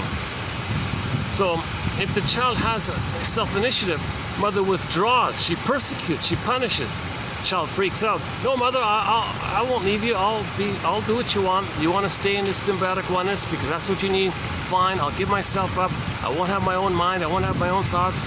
So you can enjoy this blissful feeling. Oh, good. Rewards. Now she's rewarding. Okay. Persecutor, rewarder. Child is the victim. That's the original psychology of from the 60s, called the drama triangle. The drama triangle by a guy named Stephen Karpman. They even named the triangle after him, called the Karpman triangle. So imagine that in your memory system, and there's no adult mind. There's no like adult mind. There's no reasonable adult mind. So somebody can be one, act one, think one, feel one, and flip it around. So you can see others that way, induce it in others, relate to yourself, swirling around with those three, see others swirling around those three. Now I got this whole drama. You know, he's the persecutor but feels like the victim and thinks he's the rescuer or something. No, if you're rescuing me, that's because you're a victim. No, you're persecuted. Like, it's all messed up. There's no real adult ego mind like that. I got the sun coming out here on second part. We also talked about the image of the gold part being your consciousness and the darker part is your unconscious. Okay? So the iceberg metaphor. The tip above the water doesn't drive the iceberg. It's all that's under the water, the white line there. Okay, under the water, that's the unconscious. That sort of drives the iceberg. Now that's not a bad image because that implies a greater amount of consciousness, the more gold like that. So we're more aware like that. Okay, John A. Sanford has the questionable theory that when we sleep, the consciousness part, that gold part, zoops down and everything's dark, and now you're in the dreaming or unconscious world.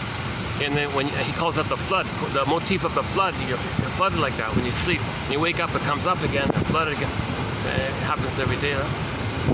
And there's a few other points about the triangle. That's not Lucy Holmes, her theory about the internal triangle argument.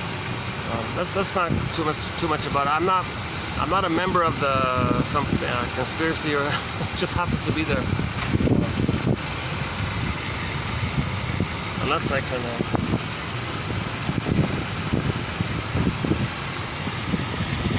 One second.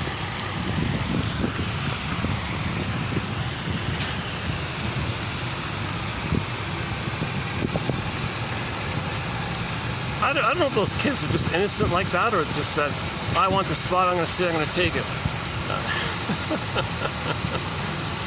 I don't know, I can't tell. They look kind of innocent.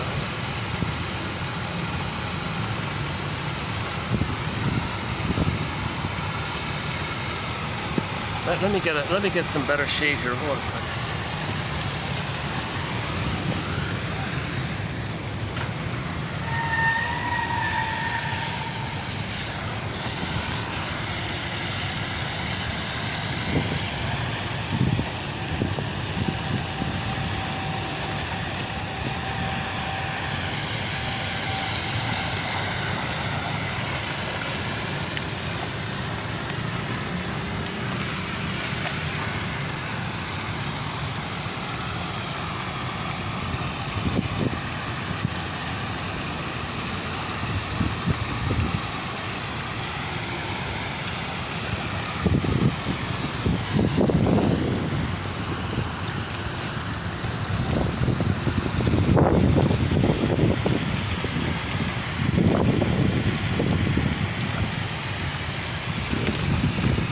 Oh, I missed the cat. Where's the cat? Oh, the pyramid. Again with the pyramid. All right. Denial is not a river in Egypt.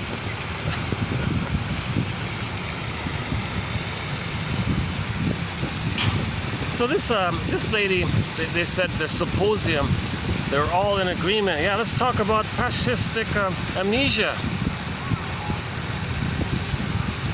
Like the group mind has amnesia. Okay, no, nonsense. There's no separate group mind. There's no group invisible brain somewhere with some unconscious memory. And just how an individual recreates their trauma in search for memory. There's no some separate outer group force that's going to do that. That's planting the image. That's what they want. Like that's kind of like promoting that kind of thing. So I'm getting the impression they're agents of the plunder system. They're kind of like agents of the plunder system. If they have PhDs and they're famous professors and all that, so they're endorsed. They got the rubber stamp. That means they're sort of what they're saying sort of maybe leans in that area. Plus, yeah, another thing she said sort of supported it. So there's a separate thing. And another little reference to her. Okay, no, she's not telling you the truth here. It's sins of omission. It's what they're not telling you that tells you a lot, you know. So I just want to clarify that. Psychoanalysis, genuine psychoanalysis does not go along, okay, psychoanalysis proper does not go along with Mr. Jung's convoluted, confusing idea that there's some kind of collective mind and a collective unconscious. And that invisible force is going to make us repeat history like that. No. We develop, we heal, we gain consciousness as individuals heal. As more and more individuals heal, then our behavior collectively, the summed up expression or witnessing of our individual behavior, when more people are healed, will be more reasonable and loving like that. There's no separate invisible mind that's pushing us in that way to repeat something in the past. So if more individuals heal their personal trauma, our doing in the present day will be more reasonable, more adult-like, okay, more from a loving place, more from a normal place of one family, all members of Homo Traumacus. Okay, so we're all coming more from the inside out. Yeah, like now we have the film Inside Out, teaching people emotional literacy. I'm assuming back then there was very little emotional literacy. Now we've got more emotional literacy thanks to Pete Docter, acting like a soul doctor. Pete Docter, I think, is a soul doctor. Pete Docter, he was quoted as saying, "There's a huge neglect of inner life. So let's use his." So he said, "I want to use my status and fame and resources to teach people emotional literacy," and he did it in 2015. The first Disney film came out, giving us a basic 101 emotional literacy.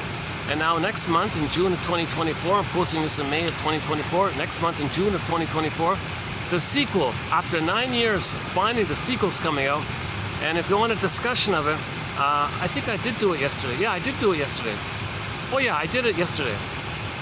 Yeah, I did it yesterday, and 2813 and 2811 with the peacocks.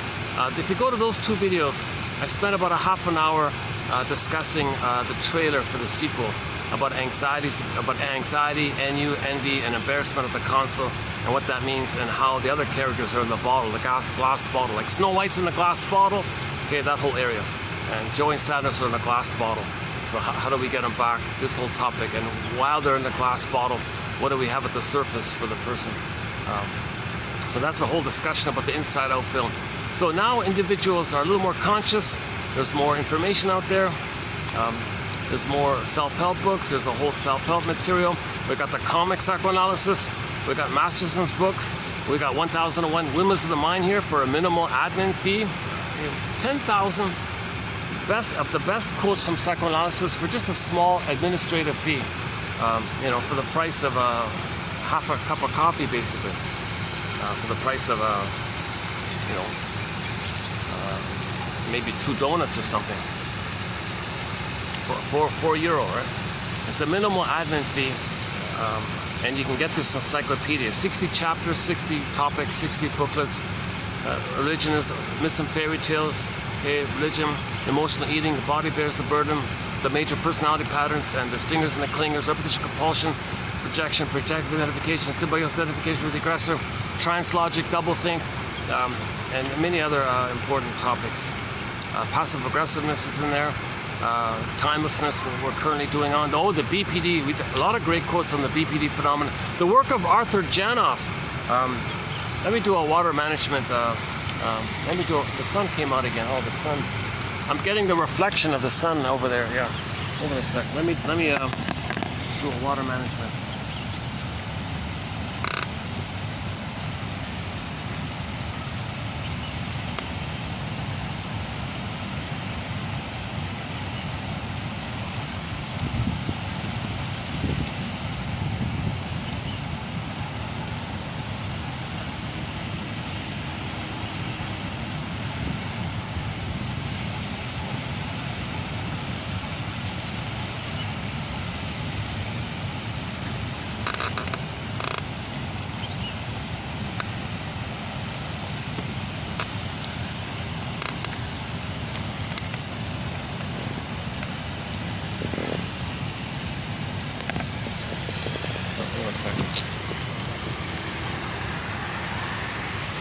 Oh, they left. Yeah, so maybe it was, might have been curiosity about me. Maybe they wanted to, find a mentor or something. Or maybe they wanted somebody to teach them. They're sort of at that age where they're looking for a mentor, I'm not a karate teacher, so I don't know.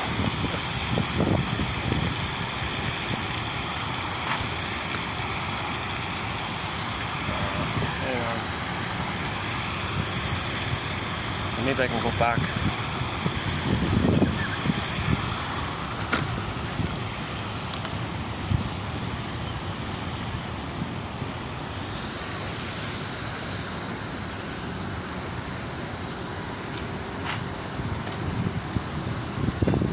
Now let's go back to the roots. The roots coming out of the ground.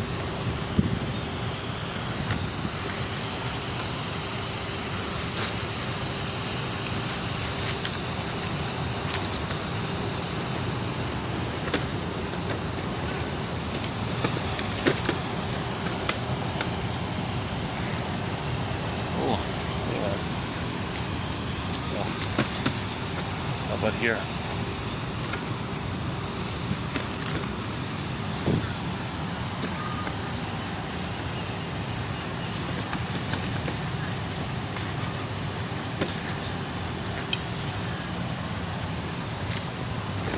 No, it's not the ideal spot, but it's a little awkward in here, but let's keep going.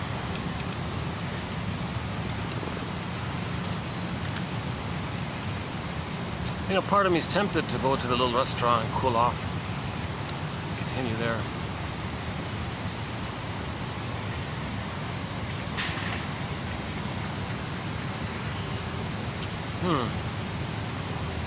Unfortunately, there are no real indoor venues that I can go to that are quiet enough where I can talk.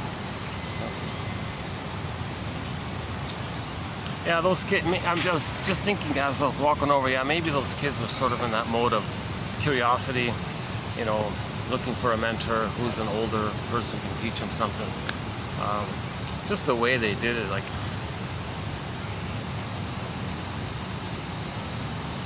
I think teachers have to say, you know, if you're looking to learn about the world and meet other people and learn new things and all that, you might have to present yourself and say, hi, we're students in grade such and such, and we're trying to learn about the world, and a lot of foreigners visit our country here, and we don't really meet them.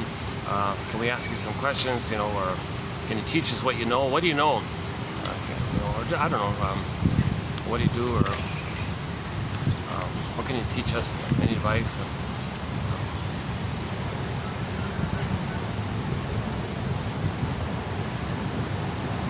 But to kind of like just suddenly pluck yourself there, like interrupt someone and pluck yourself there. Maybe it startled me, like it made me, put me out. My first reaction was, I'm interrupted, I want to move away kind of thing. And I thought, wait a minute.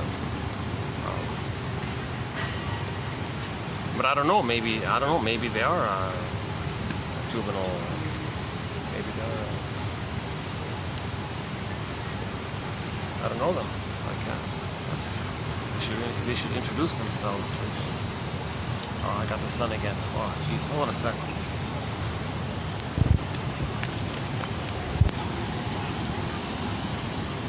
I take it back in here more? All right, let's take it back in here.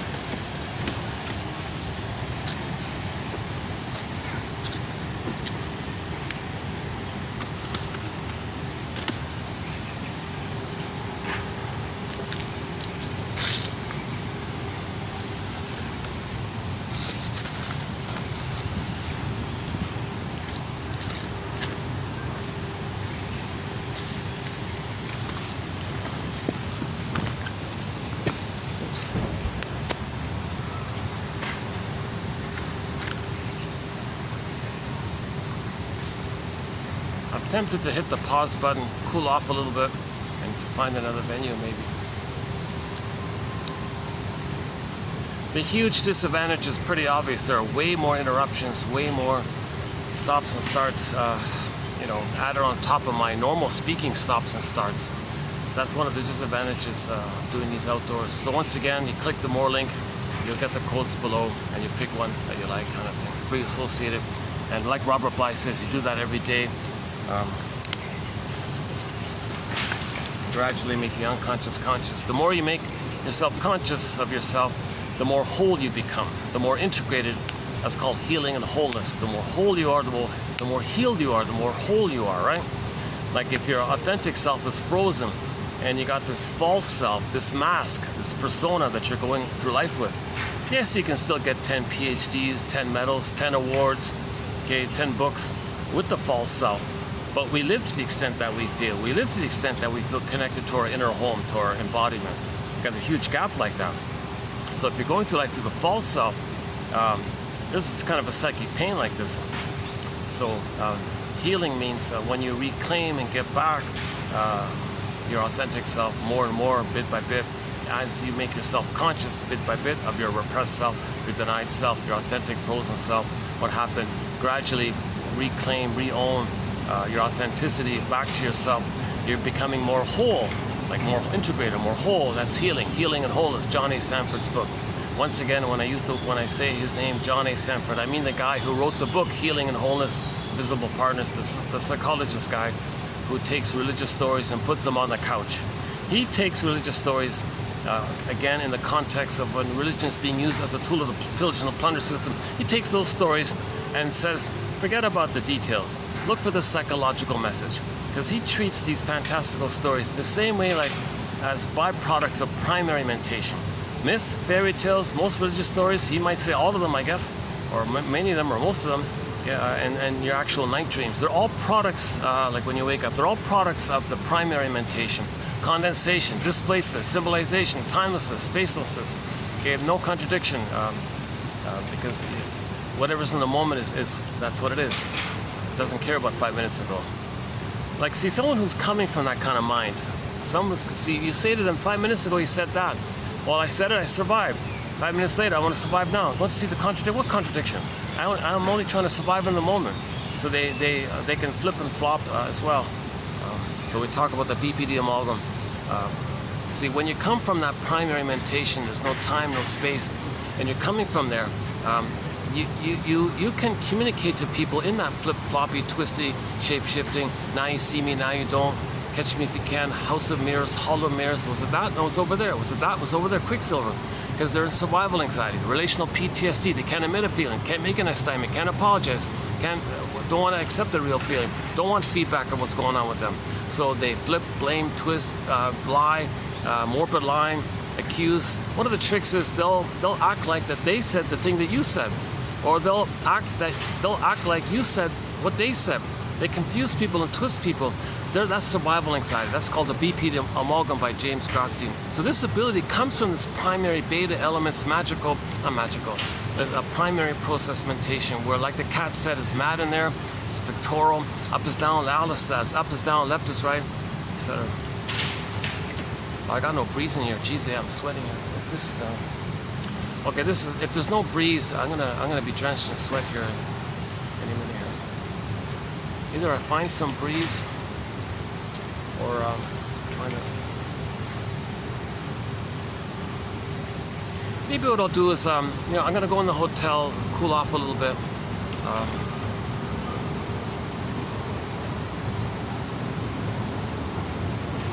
And then see how it goes from there after that.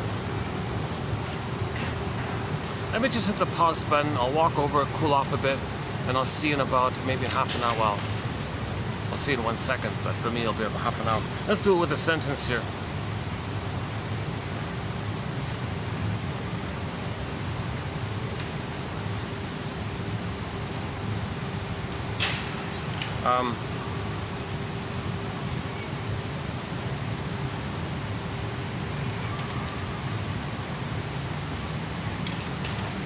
How about the last one here? Hagman believes that the psychological function of the sense of beauty is, okay, let's do it, and I'll hit the pause button, I'll finish the sentence when I start settle some other place. All right, Hagman believes that the psychological foundation of the sense of beauty is often the experience of a playful infant in interaction with the mother's responsive face. However, it is not the mother's face that is beauty, but our sense of the experience's perfection, a feeling of timelessness, a sense of being outside everyday reality. So here's one guy's theory about the psychological foundation of a sense of beauty, or so-called aesthetics. So if something is considered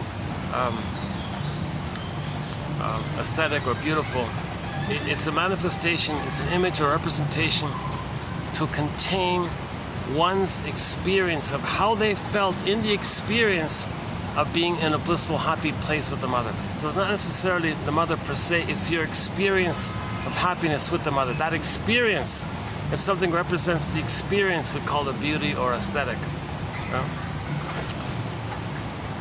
So you see the Grand Canyon, I guess, this grand kind of thing like that. What's your experience?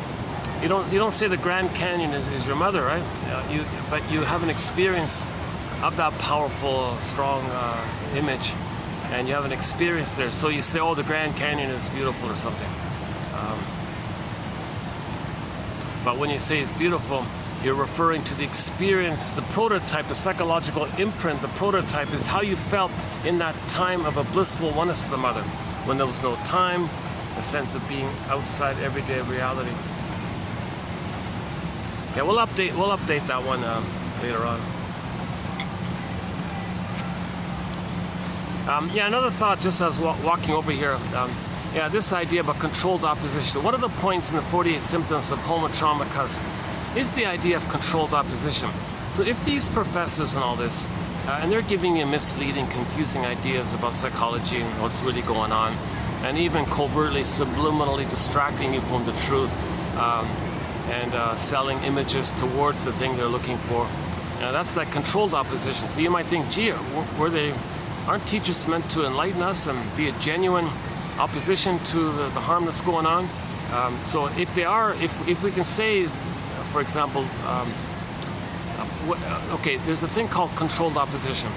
Okay, the source point. So whenever you think somebody is pretending to oppose something, but really they're for it, they're just using translogic and doublethink and flip-flopping and looking good and sounding impressionistic, and using vague ideas, appealing to your fantasies, but really they're leaning towards a certain way by what they're not telling you, what they're avoiding. That's the key, what they're avoiding, right? So you might think, wait a minute, so this phenomena of inside out, as above, so below. So if you think somebody out there is a so-called quote-unquote controlled opposition, not really opposing something, and a lot of people complain about the environment. Seriously, they're actually family members of shareholders who own the companies who are destroying the environment. Like, they're just bored family members pretending to rebel, but they're very controlled because they belong to the family, they're loyal to the family, they know what to say, what not to say, what to say to appeal to people that draws your attention to them, not to others. There's the controlled opposition. So this phenomenon of the controlled opposition, the source point, the psychological blueprint of where it comes from, inside out, as above, so below. Like, where does that come from? Well, one theory I'm guessing is the child might have thought that his father would have protected him or her from the abusive mother. So he would have been controlled opposition. I mean, he would have been a genuine opposition if the father could protect the mother from them. But how does the father do it? During that time, it's just the mother and the baby. The father can't do much there. You know, he can maybe try. Mother, what are you doing? Shouldn't you hold the baby safely and breastfeed him and be nice to our baby? And the mother says, no, I'm not going to breastfeed. I'm going to go to the office, use my new appearance to have power over the men, because I see the men as I want to control them, because I see my mother in the men. And I want to control my mother, seen in the men. The men are playing the proxy. My mother want to control the men, meaning they want to control my mother. No, darling, our baby needs you as a mother for them. You can't look for motherhood and use sex appeal as seduction and power to control the guys at the office. Think of the guys at the office. So you can kind of oppose and intervene like that. But the mother might be stubborn. Oh, and don't worry, here's the powder stuff. Mother knows best. You don't know what you're talking about. I'm the mother. I gave birth. Yeah, I know what's going on. The powder stuff's fine. No, I think the babies need to be held and sung a lullaby and feel safe, have a rhythm of safety, have attunement. Baby needs to experience you soothing them and seeing them in a welcoming way. Oh, forget all that. Just give them the powder stuff. They'll survive. Don't worry. So the father so this mother's abusing the baby. She's not going to breastfeed her. She's abusing the baby. So the father would maybe oppose this, like confront this. No, darling, forget about playing office politics. Let's talk about why do you feel a need to control the guys at the office? Reality here. If you're not really holding your baby and loving your baby, maybe that's what happened to you. Maybe you're trying to know that you're doing this because you resent the idea of doing this, because maybe you never got it. And you're looking for mother's love through the guys at the office here. Is that what's going on? Oh my God, maybe you're right. Oh, this is awful. Yeah, okay, you're right. I'm going to forget about that. I'm going to nurse the baby. So maybe the father can help intervene like that. So he'd be a genuine opposition. But most fathers say, oh, mother knows best, kind of thing. Or if the... So in other words, when the father says, oh, mother knows best and all this, that means he's controlled. There isn't a genuine opposition. He's not genuinely opposing the abusive mother, not protecting the child. He supports the mother, being passive, not around, mother knows best. So he's not a genuine opposition. But the child thought maybe the father could have been a genuine opposition. No, he was controlled opposition. She controlled him, the mother controlled him. And he doesn't know what, he's passive, doesn't know what to do. So he's kind of controlled like that. So there's the memory like that. When there's a memory like that, okay, we are created to know what's within. Okay, we create outwardly to know what's within, kind of thing. Oh, it's okay, same guy. Yeah, I ended up my video here yesterday at this very spot. Oh, there's there's an amazing cat, another cat, an older cat, really bonded with me very easily, very quickly yesterday night. I hope he shows up. I miss him. I like that cat. He's a very affectionate cat. If I spent more time with that other cat we met today, he would have been a close friend, new friend.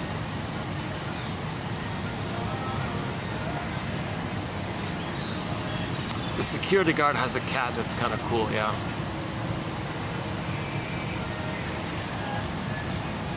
Yeah, it's funny. I talked about cats on the video yesterday, and this morning I saw on the, the feed there, oh, all these cat stories, cat this and cat that, and because I mentioned, if you say cats in the video, it goes to the algorithms, and then it sends you stories about cats on your front page, kind of thing. Right? If I were to talk about pineapples, there'd be stories about pineapples. Now there might be pineapple stories because I mentioned the word pineapple here. It's funny like that.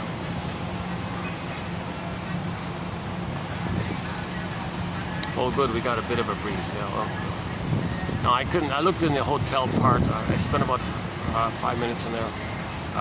Things were busy, and there were no really available seats. So I came back to this. But it's not bad here, actually. It's okay here. Yeah, luckily the breeze. Oh, what a big difference. Yeah.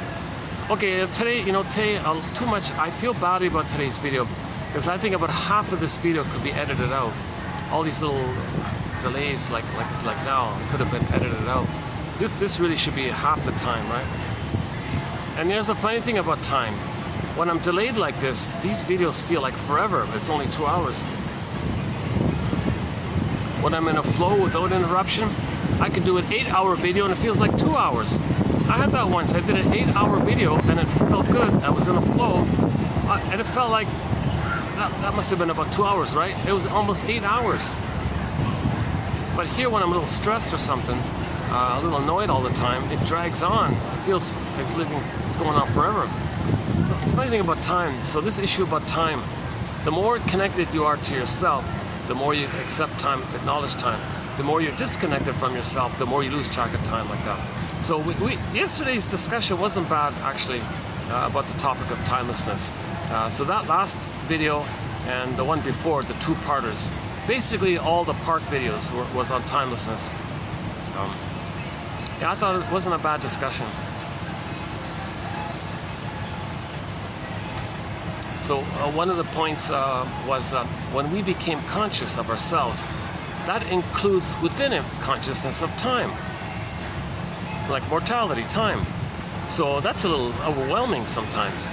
So we have the capacity to deal with that anxiety. We have the capacity to trigger up through daydreaming, being in a food trance. Gorden Cumming said he took substances. You can induce it, the peyote thing, someone said, hallucinogen, or beliefs. One day you'll be saved. So the guy on the island with no food, 5 days no food on a deserted island, but he saw a rescue ship coming. So that calmed him, knowing that food was coming. He didn't get the food, but knowing that food was coming made a big difference. So we might do that. You'll be saved. You turn on the TV, send money, and mother will come and save you. And so that kind of hope like that.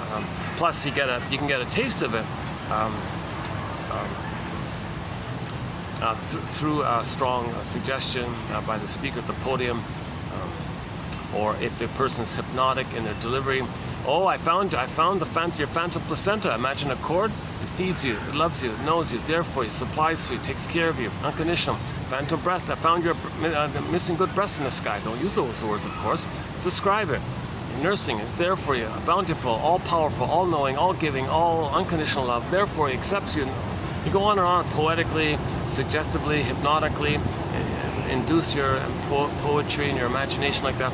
You might trigger in the person that need for that missing need for that, and you fantasize it so much, you may trigger that experience that you did have in the uterus where you were one with the mother, and you got that blissful feeling. Now you're an adult, you get that blissful feeling that you once had. So to speak at the podium is not creating something new, they're just triggering up something old. So when you feel stressed, you can trigger the old feeling of the blissful time. Right? So he was saying, because we're, in yesterday's quote, he was saying, because we're conscious of time and we're freaking out about mortality and limit in time. Oh, well, can I live forever? Reincarnation, does that work? Do I live an afterlife? Does that work? Oh, gee, well, let me imagine, let me go back to the nursery time. Do something where I can feel that timelessness, and I can regress there in that timeless place where there's no time and I live forever, and I don't have to face the reality of time. I don't even have to have the sense of self, because there's no sense of self in that place of timelessness. You don't really feel yourself. So if you have your sense of self, you acknowledge time. If you lose your sense of self, because you don't want to have your sense of self because your feelings connect you to the reality of time, which you don't want to admit. So you forget about your sense of self. You imagine yourself in the blissful oneness with the mother in the uterus, or the breast mother, like that, this oceanic feeling and all this. Then you lose your sense of self, and you're in this blissful, timeless place, infinity, forever, spacious, wide. Okay, so you're in that so-called ecstasy kind of mode, blissful oneness mode talked about yesterday. That was just one of the points yesterday. And so we have this capacity that when we feel stress in life, as a defense against the stress in life, we have the capacity to go back and trigger up some kind of thing. So we can do it with food. It's a common one with food, cigarettes, drinks, whatever. Okay, so Roger Gould calls it a food trance. You know, eat a cookie, eat some ice cream. Okay, the sugar, salt, and fat tricks the mammalian part of the brain into making it think that the person is safe. Now, when you feel safe, you get serotonin. You're looking for a level of serotonin that you would receive when you were loved with the mother. You got all that serotonin. Now you got that blissful kind of feeling like that. So you can go into a food trance, or like a cigarette trance, or etc. It's a defense against the pain of whatever you're going through in life. You can go back to the blissful kind of place, right? You can do it with daydreaming, he said.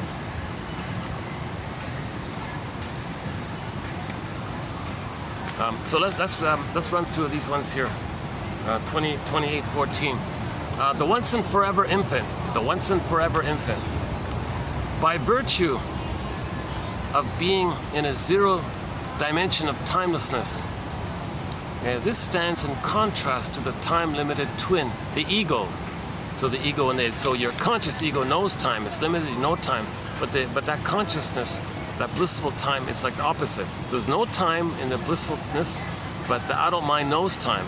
It's like the spectrum there, the ego and the id. So the id the energy of the unconscious know time. So like the myths and fairy tales, these characters live forever. And when they make a story about a myth or fairy tale, when the storytellers created myths and fairy tales and all this, there was no specific name, no specific place, no specific details. It's meant to be like Snow White, just something vague like that, to imply the timelessness of it all. Yeah. To avoid some specific sense of time, make some kind of vague reference. Okay, Snow White's in a glass box. Okay, metaphor, your beingness is unavailable to you, frozen in a glass box. Your beingness is in a deep sleep in the glass box. So everybody can have that at any time, right?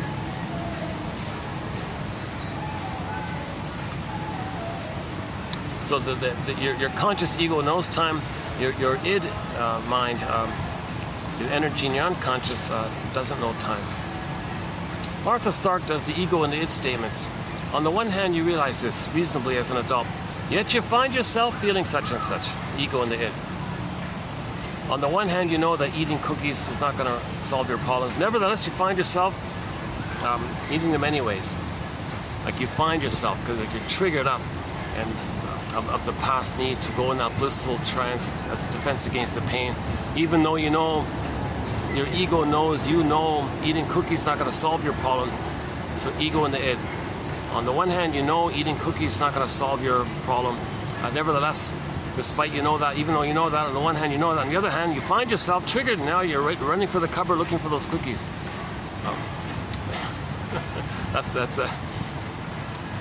So that means you know there's a lot of pain, but you haven't really reached that level of being able to understand it. So you find yourself triggered and doing some engaging in some defense mechanism to deal with the pain. So if you go into a blissful state of a food trance, no time, no identity, no feeling, no place, no body, no cosmic consciousness, you go like that, you escape like that. So that's the idea of that. So the unconscious, once again, no time, no, okay, that's the next one. The characteristics of unconscious mental functioning. Characteristics of unconscious mental functioning. i.e. the primary processes. A, timelessness. Therefore, eternity. All time, forever, eternity. So when couples have that blissful feeling of falling in love, I'm going to love you forever, for all eternity. You're feeling in that blissful, that there's no time like that. Timelessness, eternity, placelessness. Therefore, infinity. I love you, that universe. I'll take a spaceship, I'll leave you for infinity. There's no sense of, the place doesn't affect my love for you. So I'll love you in any place. There's no infinity. Condensation, displacement.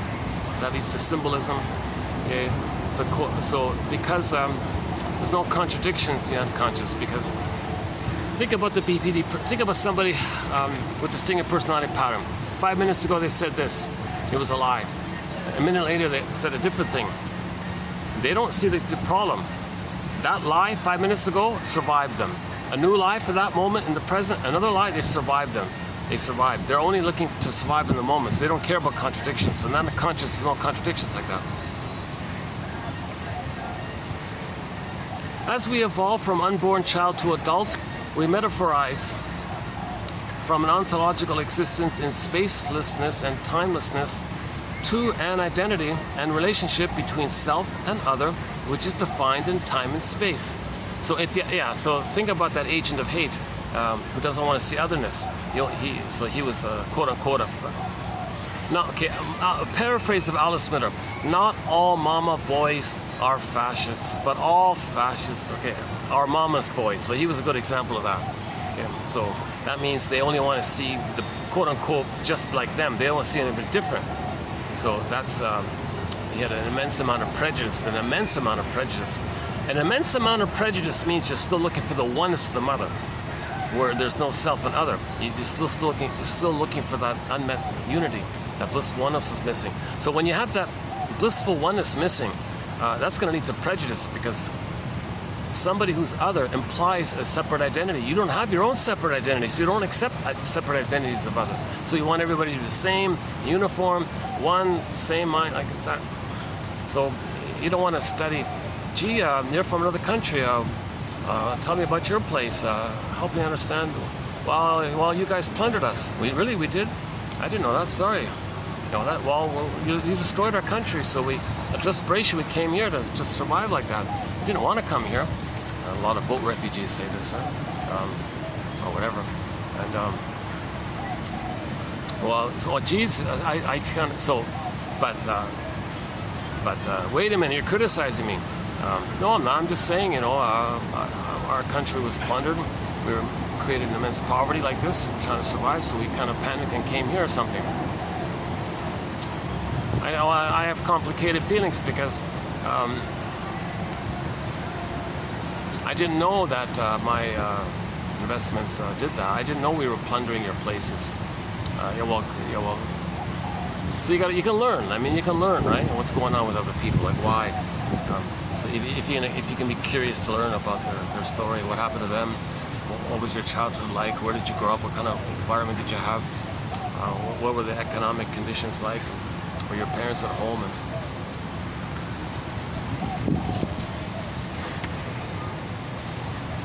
so the whole area in that area.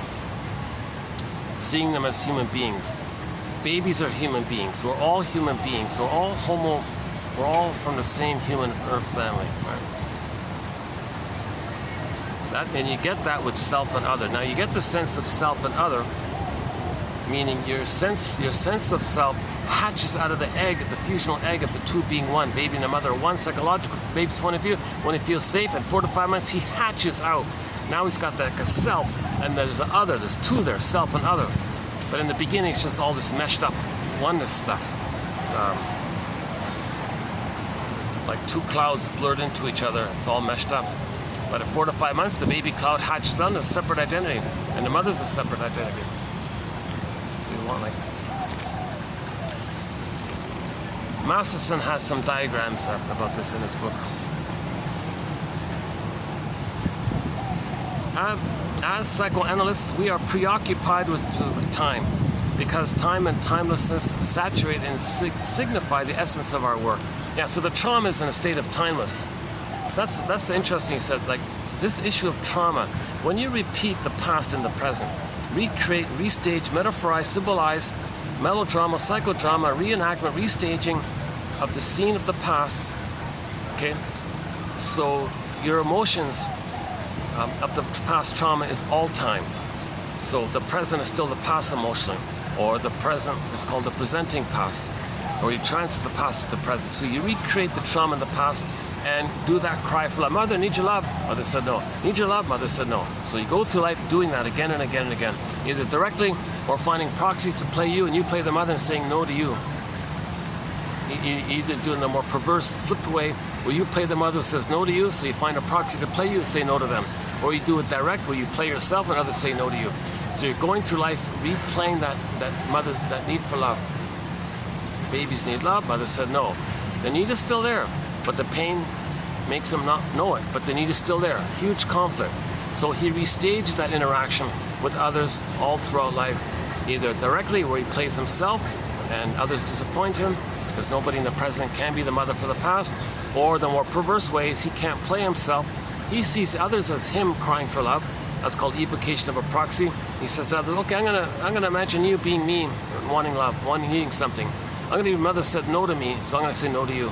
Now I'm gonna see you as the mother who said no to me, and I'm gonna fight with you, try to control my mother.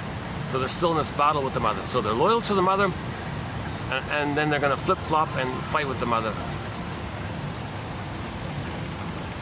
Now all this activity of repetition compulsion, it's a state of timelessness.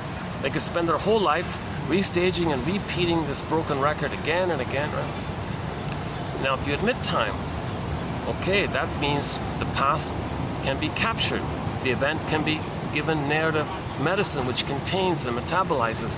And you identify the past, then the past is captured and given a time and a place. Lowell calls that laying the ghost to rest. Then your life force, your energy that was in there is freed up for the present. Now you can enjoy the present.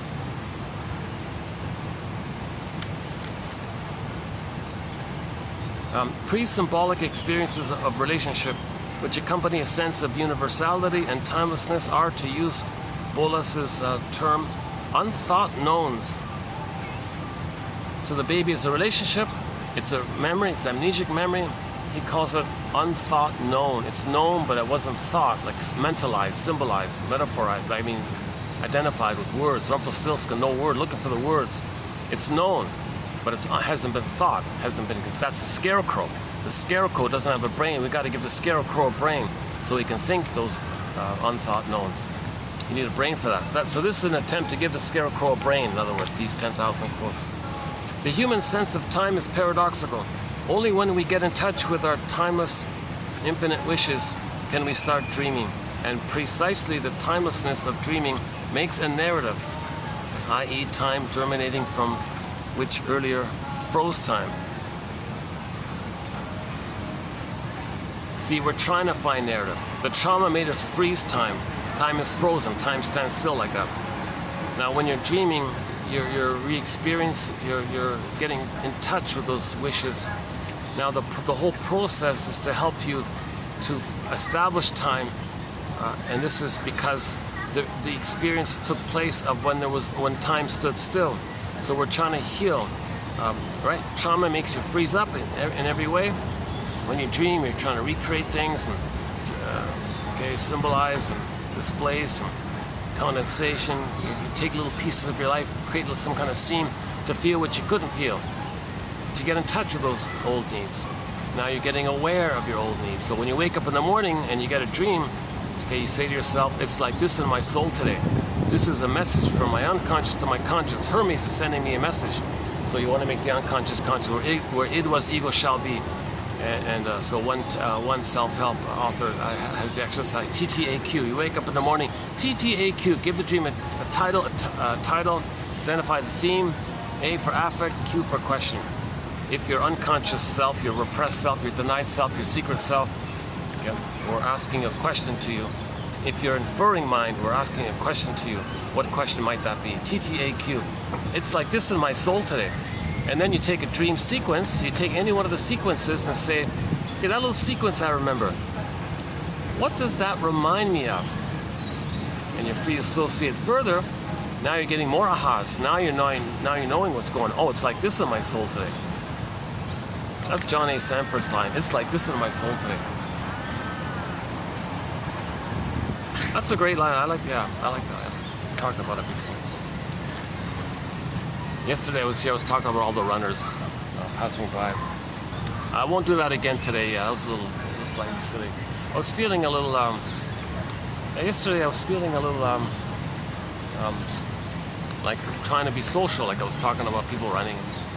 So I was so glad when the cat came, yeah. Okay, next one here. The effect of a successful interpretation is to get the client out of the state of timelessness, of unconscious fantasy current at the moment. That gives new meaning to an item of the past, and it opens them up to a new perspective. So interpretations facilitate the distinction between past and present. The present isn't the past, but you're treating the present emotionally like it's the past. The same emotion of the past is here in the present. Different scenery, different cast, different place, different everything, but the same script. Can you identify this? The present isn't the past, but you're treating the present as if it's a new replay, a new edition of the past, like an instant replay of the past. You keep distorting the present, using the present as an instant replay of the past, hoping to undo the past, change the past, get the love that was needed in the past. Okay, when there's trauma, we have the unconscious hope for the fulfillment of old unfulfilled needs. So you still have that kind of hope, okay? And you're still struggling with the mother. So you recreate the whole thing with the mother in the present. Okay? Now, if you're doing it in a perverse way, you find proxies to play you shame them because you're the mother. So you're loyal to the mother, you have a mother, you're loyal to her. You find someone to play you, and you repeat what had happened to you. So you cried, mother said no. Okay, find a proxy. Hey, proxy, you play me. You need something. I say no to you. You replay the thing.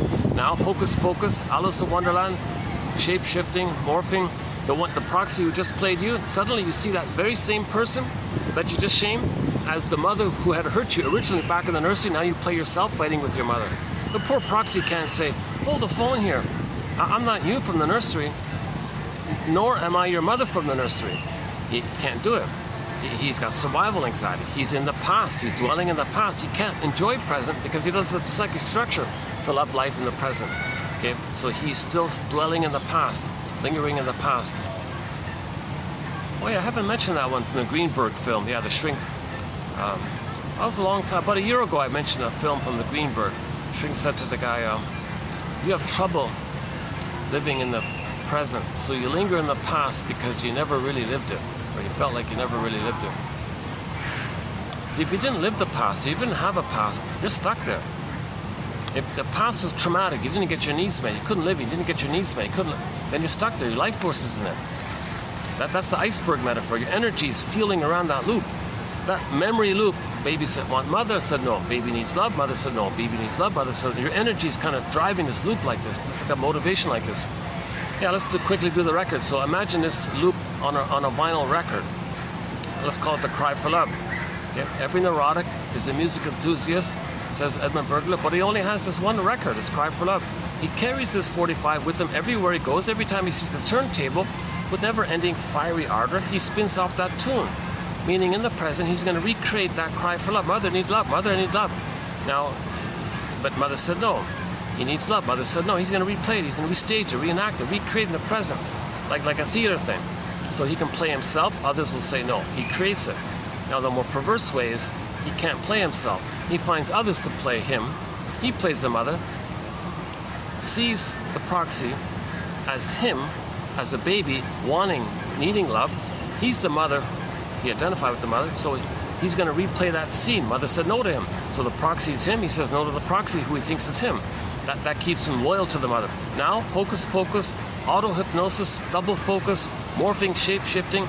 That one he just shamed, the proxy person, he suddenly, instantly Quicksilver, he thinks that person is his mother who hurt him back in the past, because he's got to continue that struggle with them. Come on, mother, stop hurting me, change your ways, be a loving mother, don't use me, ouch, no, oh cunning tail, don't shame me because you were shamed, don't expect me to save you, mother, be a loving. So he's fighting with her now. Now in the present, he wants to control the person in the present. First he shames the person, then he wants to control them. He hurts the person, then he hates them while he's trying to control them. This is psychotic stuff. This is called perverse logic, psychotic logic, psychosis-like thinking, whatever the shrinks. I think the general term is perverse thought, perverse logic.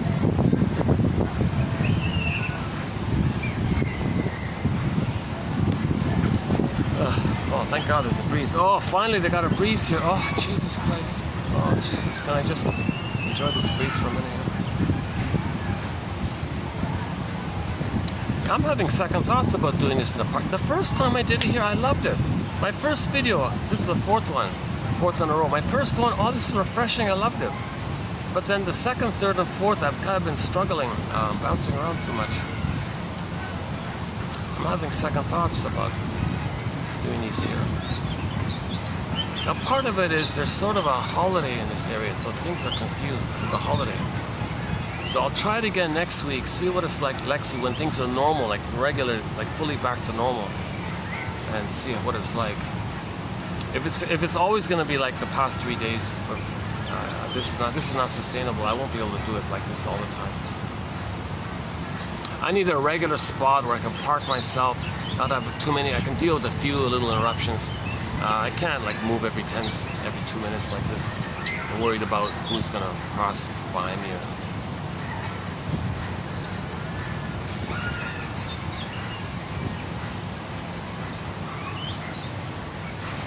It's sort of you got to weigh the scale, the pros and the cons, right? A lot of pluses, a lot of minuses. Here.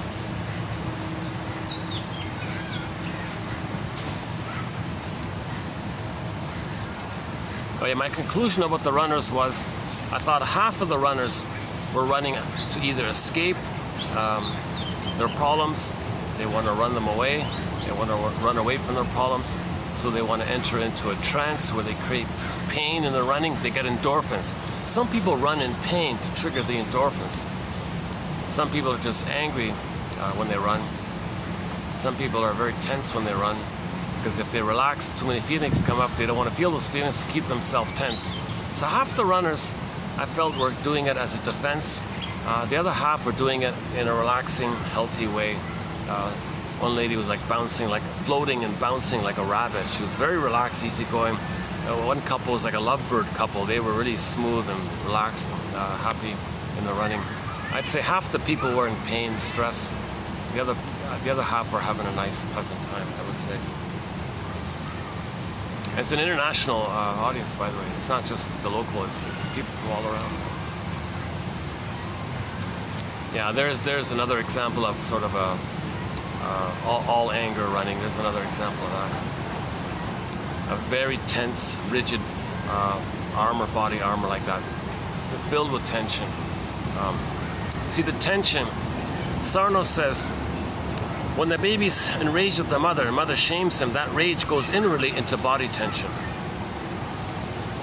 Sarno says a lot of body tension, hypertension in the body like that.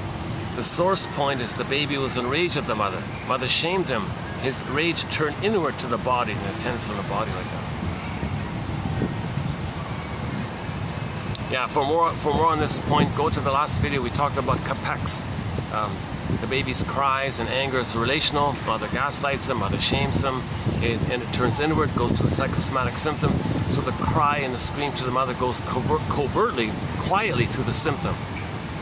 So the symptom is still the original cry that the mother rejected. It just went around in a roundabout, detoured way through the body symptom.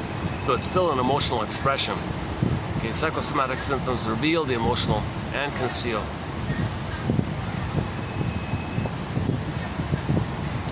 So Sarno was saying, gotta keep that in mind.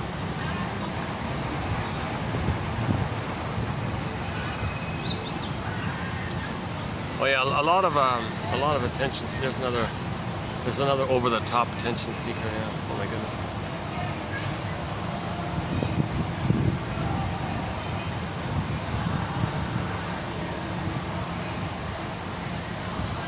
So this issue of attention seeking, maybe, I'm not sure, maybe there's a phase in child development where the mother's meant to say to the child up until 18 months, I see you, look at you, how wonderful you are, how wonderful you are, how amazing, how wonderful, I see you, I look at you, oh, I see you, I look at you.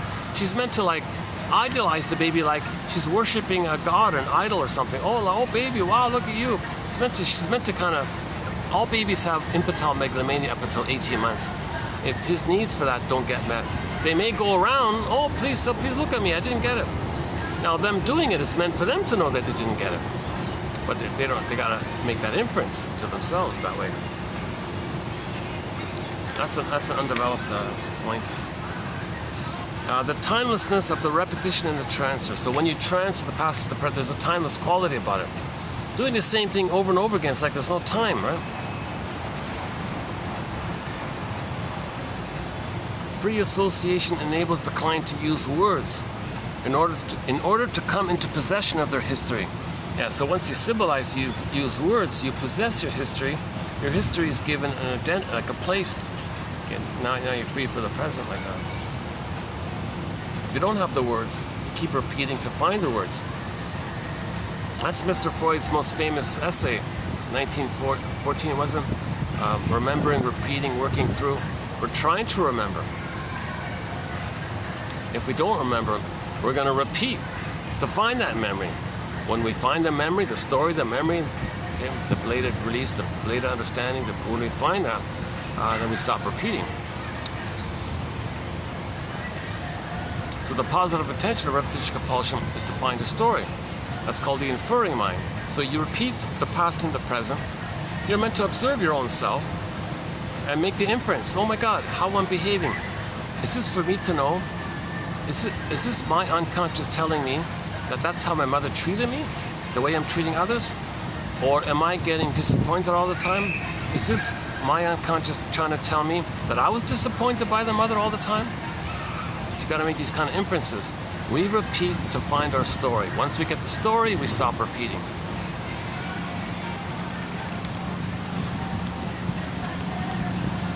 A curious aura of timelessness surrounds many case histories. Yeah, these shrinks are always talking about the same cases, you know, like from 100 years ago. Oh, let's talk about this guy, Miss Dora. It's endless. They're always talking about, there's a feeling of timelessness. Are these shrinks still back at that time, obsessing over this one case that probably was mistranslated, and you're going by a disturbed English translation of the case, and you're obsessing over this case? So every time people make reference to this, like Dora, for example, oh my God, are they stuck in this timeless?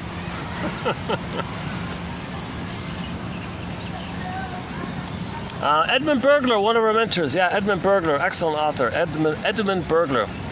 Okay, and another author here, co-author, alluded to the regressive wish to get rid of the sense of time as pursued by mystics and users of psychedelic drugs, suggesting that the sense of timelessness is evocative of a lost state of blissful, objectless existence, re-experienced as a fantasy in which mother and child are endlessly united. Mother and child are endlessly united. Forever, infinity. Forever, infinity, to infinity, endlessly united. So that's a regression. So the mystics do this, the religious people do this, and people who take psychedelic stuff do this.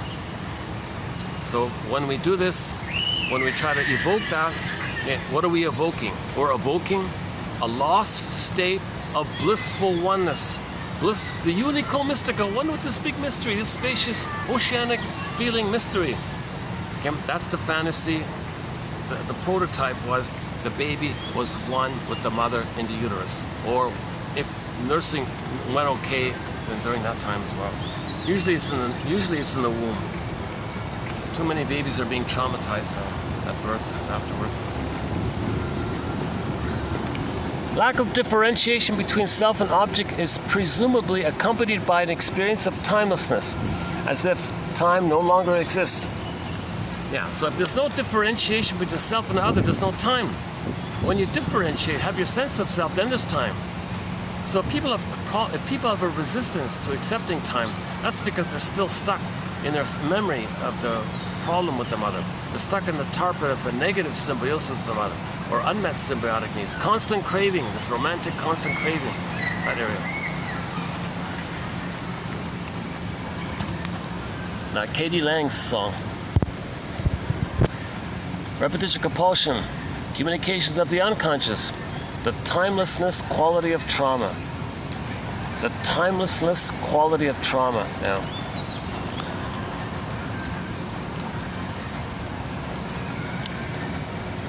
by disassociating himself from his usual spatial surroundings, he deliberately does in action what the unconscious does in dream work.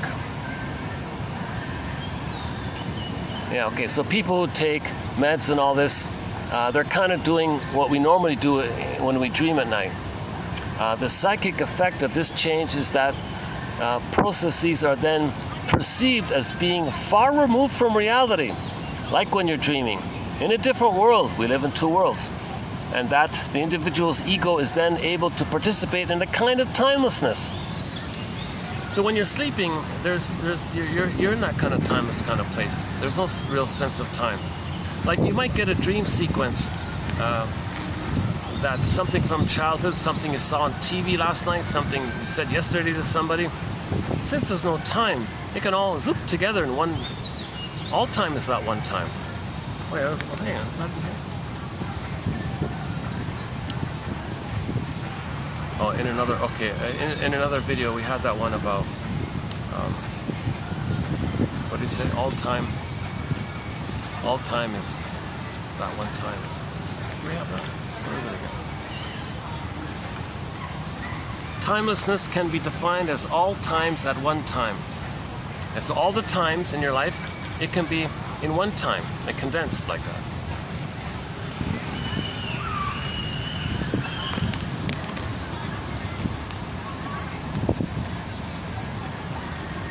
Oh, yeah, it is. Oh, hang on. Where are we here? Oh, I've been reading 15 here. Oh, hang on a sec. Oh, I've been reading tomorrow's quotes. Okay, well, what we just did was a sample of tomorrow's quotes. So let's go back to today's quotes. Okay. Oh, no. Okay, it's all mixed up here. Okay, never mind. The passage from timelessness to timefulness. Okay, and we get this when we do the mourning process. When you admit things, then you mourn, then you get time, then you get timefulness. So we want to make the passage from timelessness, okay, so no identity, timefulness, and now you have an identity. And you get that when sadness at the console. So the main message in the Disney film was the importance of sadness being at the console. In the first film, joy was always brushing off sadness. Here, sadness, stay in this little circle here. We don't want you. Just hide in the corner here. And then in the trailer, in Inside Out 2 trailer, you see joy. Hooray! Sadness is in the house. So she welcomed it. A big difference. A key. I haven't mentioned that earlier. Another new point there that joy was welcoming to sadness. Sadness is in the house, all right. But in the first film, oh no, sadness. We don't want you. Just kind of go away. Stand in this little circle. She drew a little circle. Stand in this little circle here. Pushed a little toe in the circle. But in the sequel, so she learned in the first film that sadness is needed for healing. So thank God we got sadness at the console. Hooray! That's why joy was happy that sadness is at the console. That means you have your identity. If you have your identity, I feel you can have your sadness. If you don't have your identity, if sadness is not there, you don't have your identity. So if sadness is there, hooray! You got your identity. We need to mourn. Natural response to loss. You need an identity to loss. If you don't have an identity, how do you loss? How do you mourn losses if you don't have an identity? The journey to the psychic reality of timelessness. Our clients may come to us in their 70s or later, but with conflicts dating back many decades. Yeah, so the guy who's 75 years old, he's still dealing with the trauma in the nursery. No time. A separation, even though in the future, can spoil the feeling of timelessness, which can be one of the enjoyments of a mother and infant's early weeks together. Yeah, so the mother enjoys that. Here's the thing: the mother enjoys the timelessness with the baby. The baby's only supposed to enjoy it. The mother's not supposed to indulge in this. The mother's not supposed to treat the baby as a breast mother for her. You know, the mother's meant to let herself be used as a symbiotic object or self-object for the baby, not the other way around. The recognition of time may be understood as a fact of life. A fact of life. That's a tough one, right? An understanding of a developmental line of time sense from childhood and young adulthood helps explain how experience counters an unconscious and conscious wish and false belief in immortality and culminates in midlife in a poignant, painful, monumental conflict between irrationality and reason that, more than any other, defines the adult and the essence of the human condition. So the essence of being an adult is to admit time, that there is the passage of time. Okay, go to the Grimm's fairy tale called The Duration of Life, about the dog, the monkey, the dog,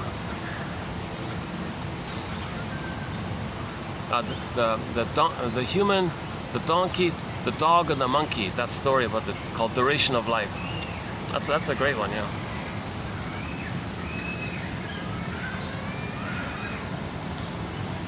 Primal union with the mother. Intrauterine experience before the onset of delivery.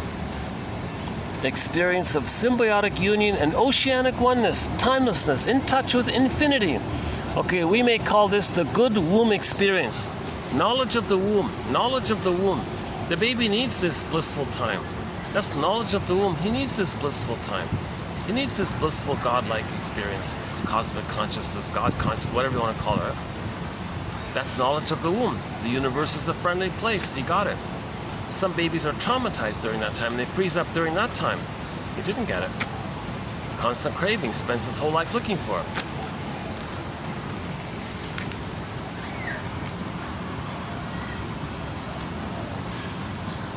Peter Hartog-Collis notes the unconscious impulse to merge with mother as a factor involved in the desire for the experience of a mystical timelessness.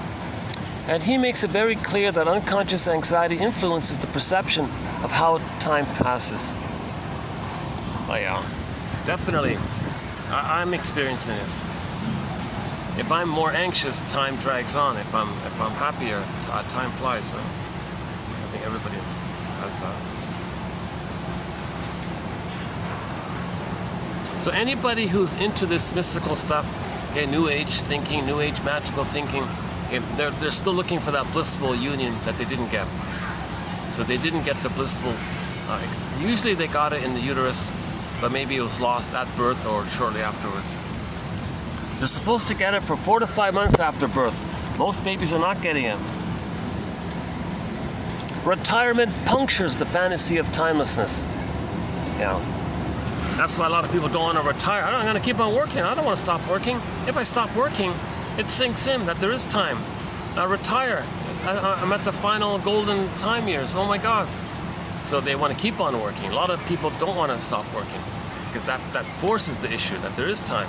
If they keep on working in a timeless thing, doing the same old job again and again, it's timeless, it helps to not be aware of time. Okay, in literature, when we have scenes about paradise in various stories, well, in these scenes of paradise, there exists timelessness. So if you're reading a novel and the novelist talks about some paradisical place, you arrive at this paradisical place, people are in a state of timelessness. They live forever.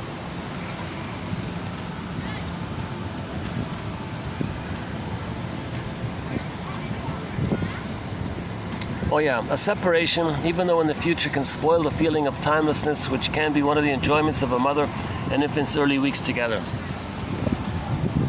Yeah, so mother is enjoying this blissful oneness with the baby. So she doesn't want to lose it. She wants to maintain it. The baby has individuating thoughts. That's when the mother says, oh yeah? You're with me or against me? You can have your own thoughts, you betray me. You're against me. So I'm going to abandon you. So the mother threatens to abandon her baby, to brainwash the baby to stay stuck to her. The baby will do it to have harmony because he needs a relationship with the mother, but he's going to resent it later on. He might become very passive-aggressive later on, not cooperative with others later on.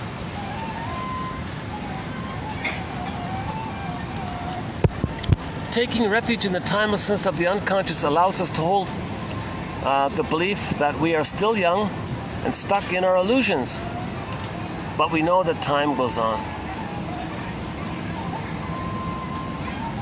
Okay, so whenever you recreate like daydreaming or food trance or whatever, whenever you somehow regress to that kind of timelessness, then you feel young and you don't acknowledge time. All right. Enactments have the power to bring timelessness to an end. Links between present emotions and fantasy and past memory. Oh yeah, okay, so the positive intention of reenactment is to identify the past as the past, the present is the present. That show called Heck Ramsey, a TV show called Heck Ramsey, starring Richard Boone, the guy who played Paladin in Have Will Travel, that guy there. He did like a follow-up to that character Paladin called Heck Ramsey, and he was dating some lady, and he was worried about her emotional availability to love him. He said, oh, don't worry, Heck Ramsey, don't worry. The past is to be remembered, not lived as the present. So she showed her that she mourned the past and can love in the present. Because he was afraid of that. He was afraid that she would continue her fight with her mother that she had with her mother with him. And he was getting old now. He doesn't want to play that role of his mother and try to save her all the time. He wants a mutual relationship. No, don't worry. The past is to be remembered, not lived as the present. If you can do that, then that's normal, right? Timelessness can be defined as all times at one time. All right. The timelessness of certain unconscious infantile wishes. Yeah, so these old unmet babyhood needs, there's a timeless quality to them. The analyst's ability to contain the client's anxieties can lead to fantasies of an exciting mother object. At-one-ment, atonement, at-one-ment. Yeah, at one. You're at one together, at-one-ment, atonement, at-one-ment, yeah. That gets caught in the timelessness of the unconscious. So sometimes the shrink has to be careful. The shrink has to be careful, not to gratify the client's infantile type of fantasies and feelings like that, because he may project the need for a good mother onto the therapist like that. Then the client feels this timeless kind of space like this. The shrink's meant to help him interpret these kinds of things. Transference interpretations. Bringing to light desires which have remained unconscious. Yeah, so when you make an interpretation, you're bringing to light, to conscious awareness, your old unmet needs.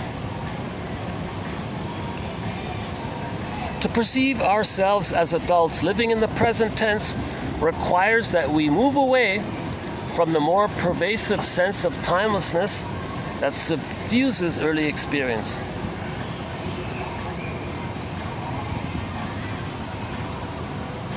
Yeah, so if you're going to be like the adult, right, in your life, which you're meant to be, you got to move away from the more pervasive sense of timelessness which you had as a child.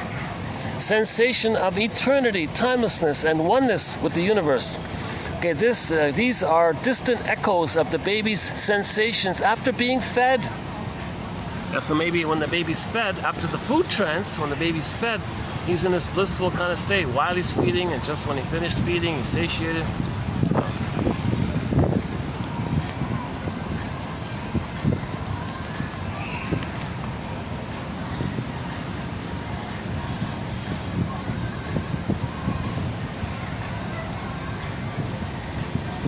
Okay, I'll leave these two ones here. So these ones here by Alper we did yesterday. These are sort of extra two ones. I'll just leave it there.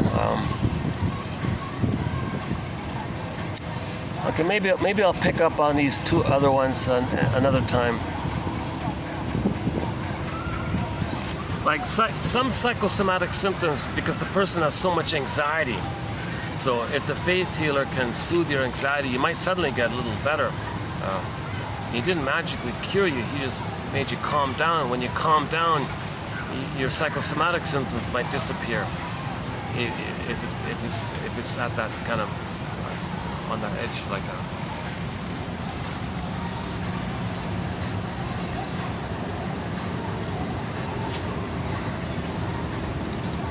Okay, back to the Hagman one. Hagman believes that the psychological foundation of a sense of beauty or a sense of aesthetics is really the experience of a happy baby in interaction with the mother's loving face. So if you got a happy baby, mother loving look, loving, accepting, mother says, I see you, I accept you, you're delightful, I welcome you. You're nature's greatest miracle. What a delight. You're going to be you.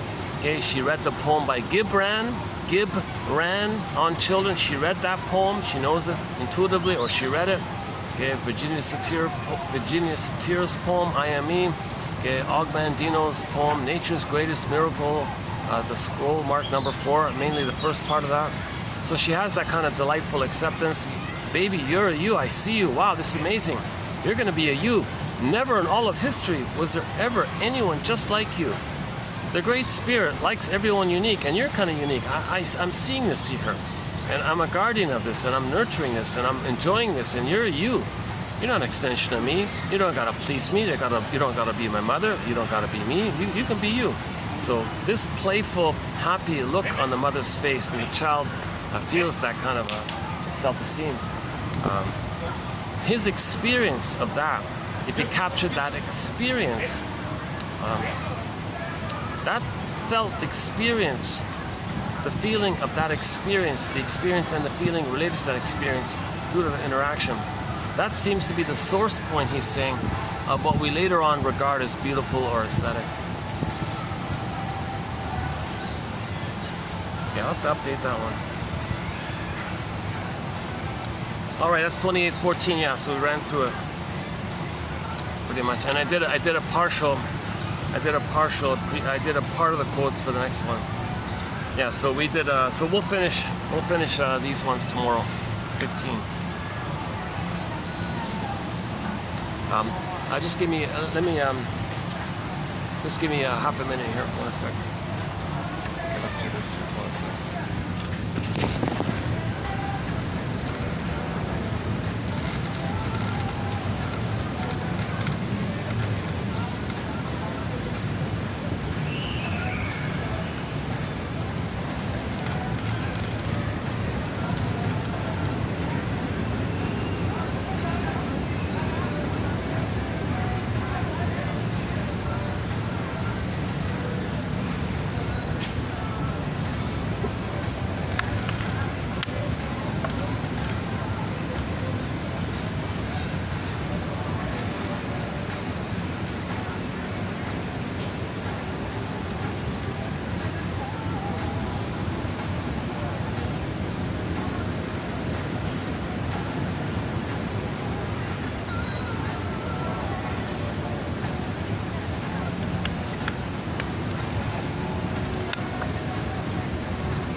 I'll shut this video very soon. I'm not going to do this in the night like I did last night.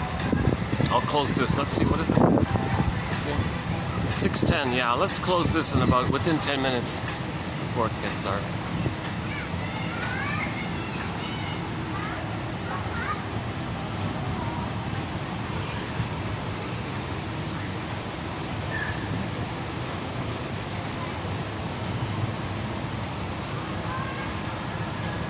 Oh, I really appreciate the guard letting me use this little stretch here.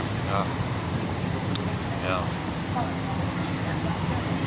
This is not the park. This is technically the side yard to the mall here. And he said, yeah, okay, fine. I got my eye on you, you know. Him and his cat. Nice guy.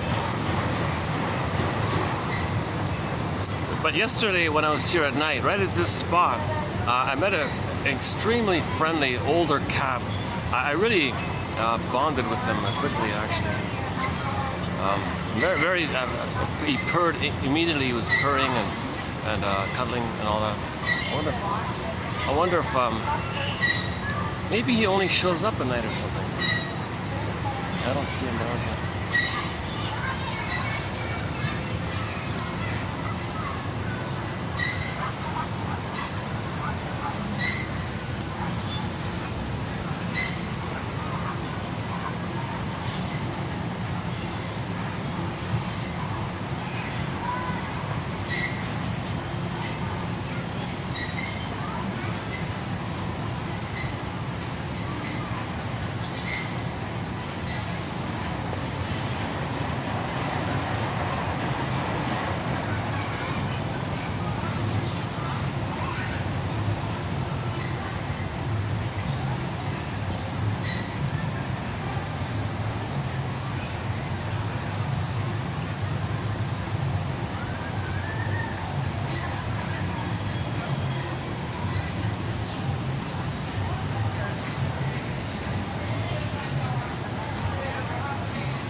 Yeah, so as mentioned at the beginning of this video, for a discussion about Burton Cummings, about his appearance on the dating game, check out the last video.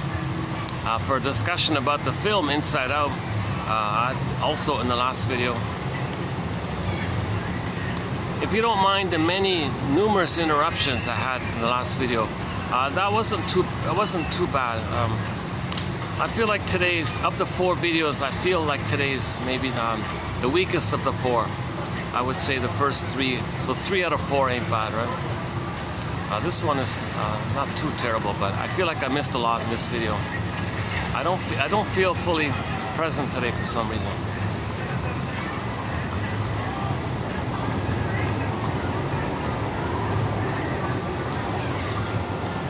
Maybe that topic was kind of a little upsetting. Maybe I felt kind of sad.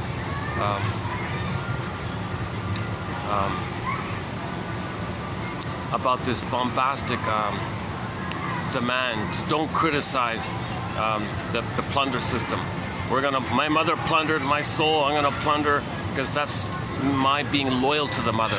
I gotta have a mother, and that's my only identity, is being the mother. So to have an identity, I gotta be the mother. Now, what did the mother do? She plundered my soul. So I gotta plunder whatever's out there to represent, to symbolize soul. So they steal other people's soul because the mother stole their soul. Don't question me about it. And it's a kind of bombastic, aggressive demand like this. They call in all the. It's kind of sad like that. Oh, here's some cute birds.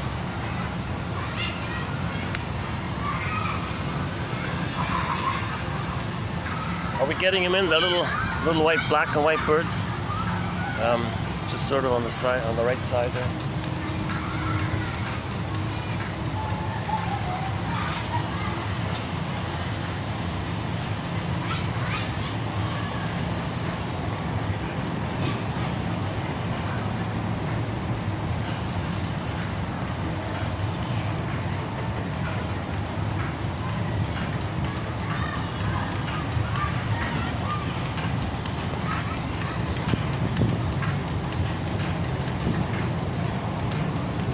Yeah, Burton Cummings is, I noticed on his website, he's still touring. He's in his mid-70s. He's still giving concerts and all that. Playing the old songs. We have 3 songs of his on our soundtrack. You Saved My Soul, that one. Something Old, Something New. And his big hit, Break It to Them Gently. But that middle one, that second one, Something Old, Something New, should be entitled Something Old Becoming New. That song is about the protagonist in the song. Okay, this fictional character in the song is saying that he was never loved. His mother was emotionally immature and didn't mother him and love him, so he never learned love. As a result, he went through life chasing his tail, confused. Then he got older, and he did the midlife audit, the midlife examination period, looking at the ashes of his life and picking up clues and all that. And then he learned about, afterwards he learned this. So then when he got back into the dating game, things were better. So something old became something new. An old way of relating became a new way of relating after he did the midlife audit. If he didn't do the midlife audit, the old would still be the old. We don't need to redo the old all the time. We need a new play, says Yves Hendrick. Check out the quote by Yves Hendrick from about a week ago. A very good quote. So for the lyrics, I thought that was pretty good. Something old becoming something new.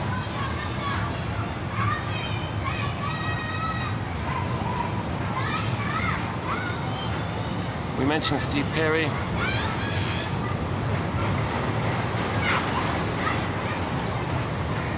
Yeah, about him being an only child, about that. About this issue about only children. Maybe they have harder times finding friends, so he's got a song called Friends of Mine. So the underlying implied message was, well, how do only children make friends? Caviar you don't make friends with caviar. The main line in the song is, no matter who you are, you can't make friends with caviar or buy friends with caviar. So I was thinking maybe we don't have a thread on the only child syndrome, but I was thinking maybe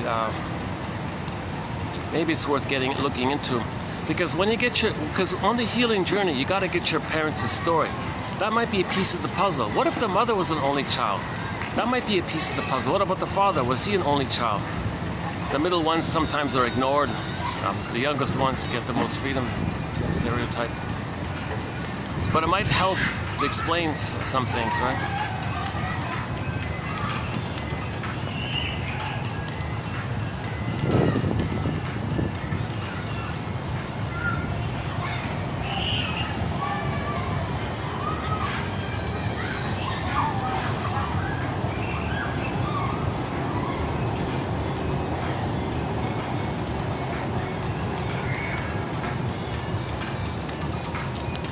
I gotta confess, after doing 4 videos on the topic of timelessness, I feel the effects of that topic. I feel like I'm losing track of time. I feel like I'm in a little bit of a state of timelessness with this topic of timelessness.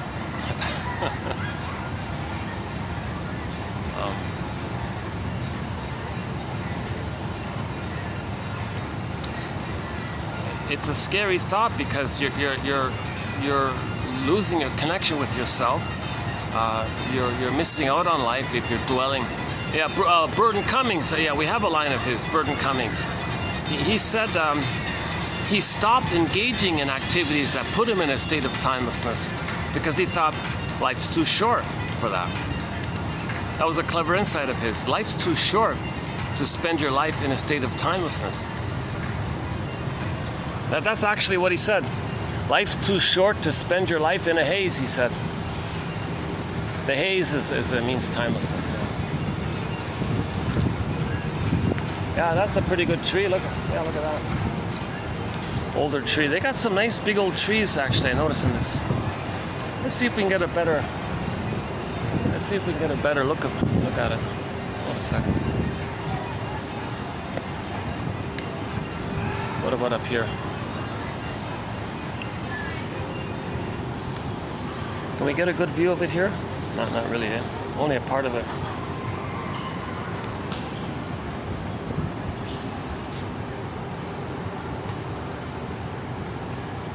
Well, all right.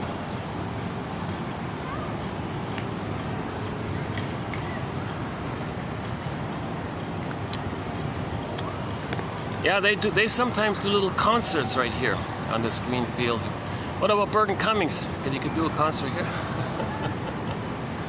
He could sell out a 20,000 audience stadium easily, right? This could only hold maybe 200-300 people, right? Maybe 500 at best. I don't know. Yeah, barely 500. Right? Maybe you can squeeze 500.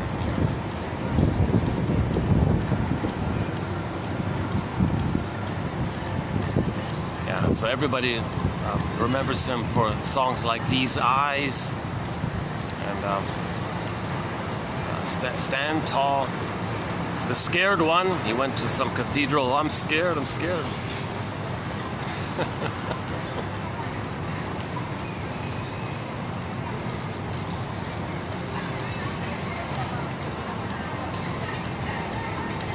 Maybe it's a projection of being in the container again. Am I back in the womb or something?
Yeah, the the little white flower here reminds me of the narcissus flower, right? So in ancient Greece, they named the psychology of the blissful narcissism after that little white flower called the narcissus flower, which according to them, prepared in a certain way, gives people illusionary effects. So the quest to be reunited in the blissful infantile oneness with the breast experience or uterine experience. Okay. The psychology of that is called narcissism, named after that white flower that gives people that dreamy effect, that haze.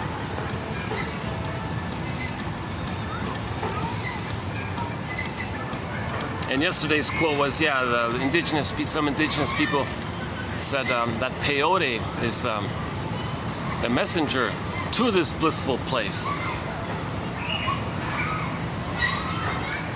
So it seems even indigenous people felt stress and had to go back in that place, right? Even indigenous people felt the need to somehow.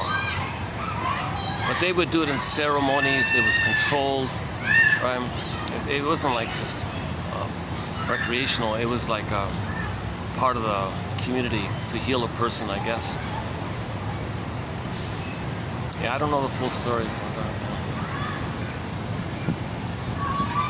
Yeah, check out yesterday's quote, 28:13, by Matthew Alper.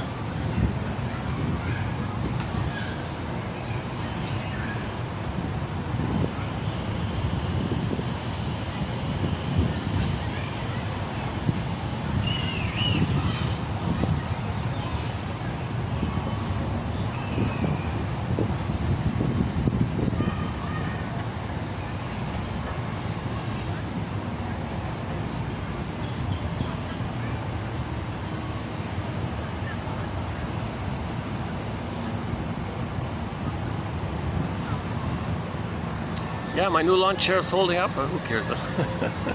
It's holding up. I've used it for 4 days. It's holding up. I thought it was gonna collapse on me after one time or something. That's a good sign. If I could use it 4 days and it's still holding up, maybe it'll last another 4 days.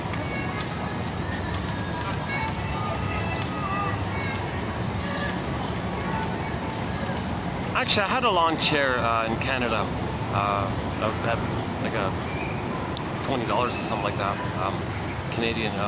It lasted for years and years, and not a single problem the whole time. I did a lot of videos on it. That one seems not as sturdy as the other one. Why am I telling you about the lawn chair? Jeez. Yeah, Robert Bly says when he ends his lectures, he talks about something mundane and ordinary to bring the audience back to earth and daily life kind of thing. I'll borrow that. I'll borrow that. I'll borrow that.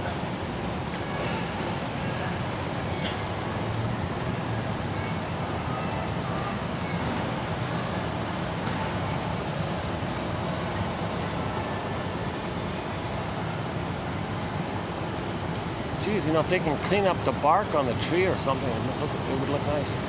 It's got a very old tree. It must be a really old tree. Maybe it's just natural, yeah. Maybe it's just... Is there a name for the tree? Is there a sign? Let's see. Maybe there's a sign for the name of the tree. No sign? No sign.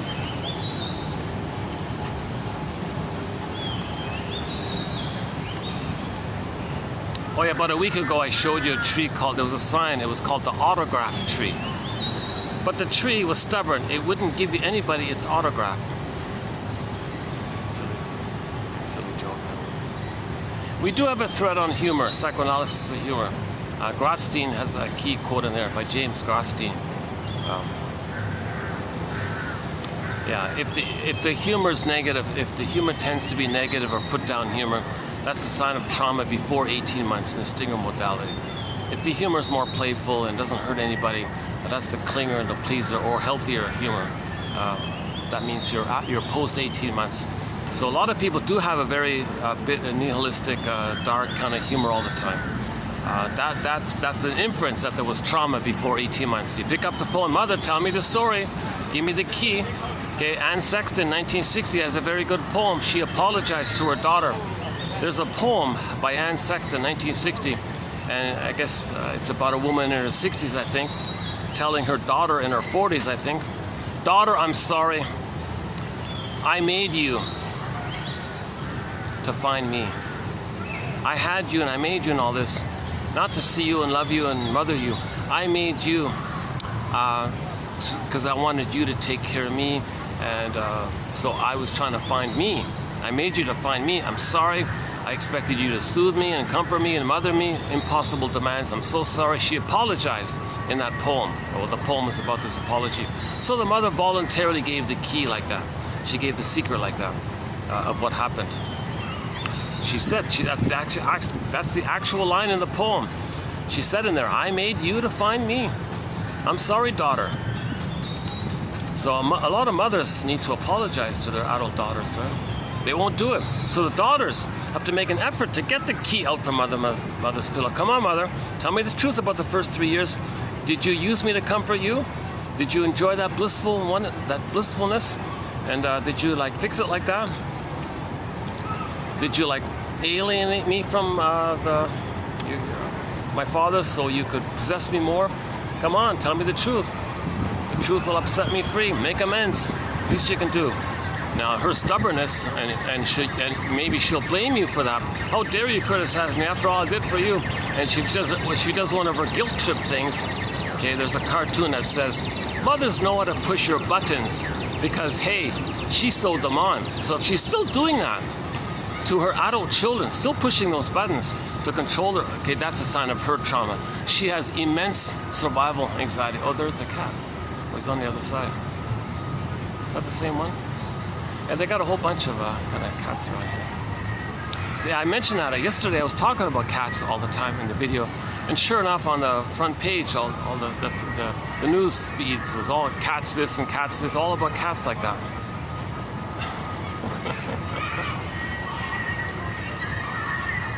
I have an idea. Well, let's talk about A narcissist. Let me mention the word narcissist a few times. Let's see if tomorrow I'll get all these feeds about Narcissus, the story of Narcissus, different interpretations of the Narcissus myth, and the Narcissus flower. And Echo. Echo becomes a statue, by the way, in that story. Mr. Narcissus becomes a little flower, right? But Echo, the soul of a person, turned to stone. Echo became a statue. Echo turned to stone. She became a statue. Now, Echo and Narcissus are not two separate outer characters. They're personifications of inner elements, the inner elements of the psyche of one mind of one traumatized person. They're inner elements. They're true on the inside. Myths and fairy tales are true on the inside.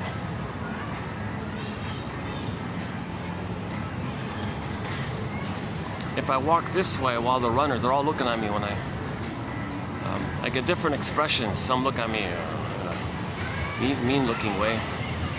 Some look at me in a funny way or a smiling way. Most people just ignore you, kind of thing. Yeah, so Echo turns to a statue. Echo is the personification of a person's being. It's similar to Snow White, like statuesque in the box, in the glass box. Similar idea. Is that the same one with the... Yesterday there was a little interaction between somebody's dog and the security guard's cat. I'm wondering if that's the same one.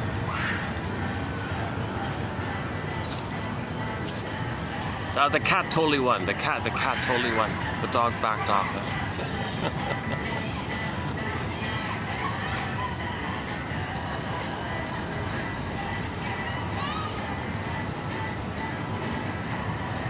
There was no competition.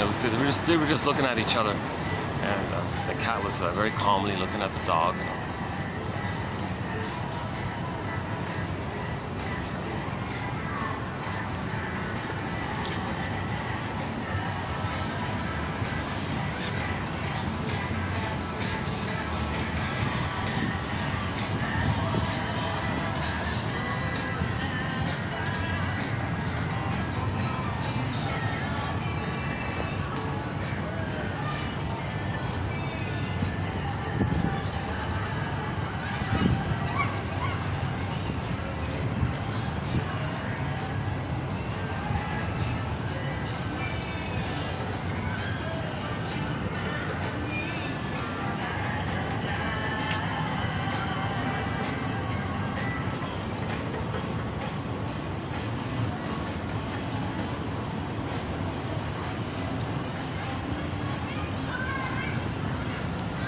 Yeah, so Robert Bly was saying this, that adult children, they have to get the key out from under mother's pillow. So again, in the Iron John story, Iron John, the embodiment, the feelings, the golden ball, they were both locked in a cage in the forest. The protagonist went there. Oh my God, there's my soul. Oh my God, how do I get it back? Oh my God, it's locked in a cage. Where's the key? Oh my God, it's under my mother's pillow? Oh my God. Now the mother, can you give me the key here? What happened? Why is my soul locked up like this? What did you do to me? Give me the key. The secret is under your pillow, your unconscious. Okay, key under her pillow, dark, unconscious, metaphor pillow. It means the mother used the baby to meet her needs. The mother used the baby to meet her unconscious needs. When she does that, the baby's soul gets locked in a cage like that, and the key, the secret, the knowledge is under the pillow. Come, mother, what did you do? Come on, tell me. Now, if she does like a gaslighting and one of her BPD tricks and blames you and shames you for it, okay, that's a clue that she's got an immense survival trauma. So that's a clue. You're getting your story. Now you're getting your story of your mother. Okay, that she's severely traumatized. If she can't even make amends after, even in her 70s, she still can't make an effort to say sorry and make amends. No, you're blaming me, and she's attacking, using her old guilt trip tactics on her kids like that. Is that the cat there? So that's part of the story. So you got to get the mother's story. If her story was that she was so traumatized that she can't make amends, to help her child heal and voluntarily give the key, like the poem where the poem says, yeah, sorry daughter, I made you to find me. Oh my God, now things make sense. Oh, that's not it. So Robert Bly's saying you got to make more of an effort to get the key. Come on, tell me the truth here. So find the story, interview them. So he was saying all people over 40 at some point before their parents pass away, when they're gone, they're gone. Dun, dun, dun, dun. The original instrumental called When It's Gone by Bruce Cockburn. The original one, yeah. So before they're gone, when they're gone, they're gone. Dun, dun, dun, dun. You got to get their story. If they're gone, it's going to be hard to get the story, right? Better yet, on Mother's Day and on Father's Day, they could be, those days can be their days where they write letters and give the key to their adult children over 40. Like that poem, that's a good role model, right? That poem. So all parents who have children who are over 40, every year on Mother's Day and on Father's Day, they write letters about the first 3 years, coming clean. And it's embarrassing, but it's healing, it's making amends, reparation. Okay, I'm sorry, this I didn't know what I was doing or something. I wasn't around to protect you from your abusive mother. I didn't know she was abusive. I didn't know she wouldn't breastfeed you or whatever because she wanted to tease the guys at the office. I feel badly about this. And to tell you the truth, that was the end of that marked the end of our relationship because I couldn't live with a woman who would abuse my child. Yet at the same time, I didn't protect you. I'm so like maybe those kinds of things. So it'll be emotional. But when the parents, when the adult children get these letters from their parents, many of them say in the book that it's a relief.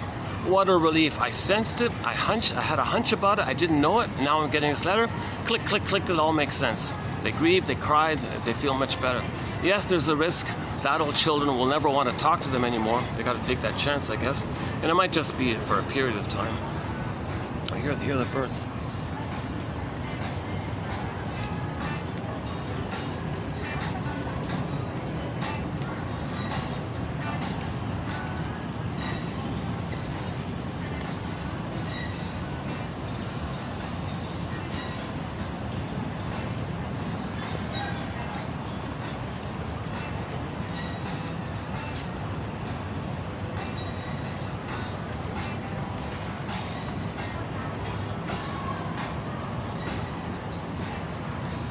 Yeah, like yesterday, there's not much of a breeze here. I'm gonna be drenched in sweat pretty soon here. So let's wrap up this video here.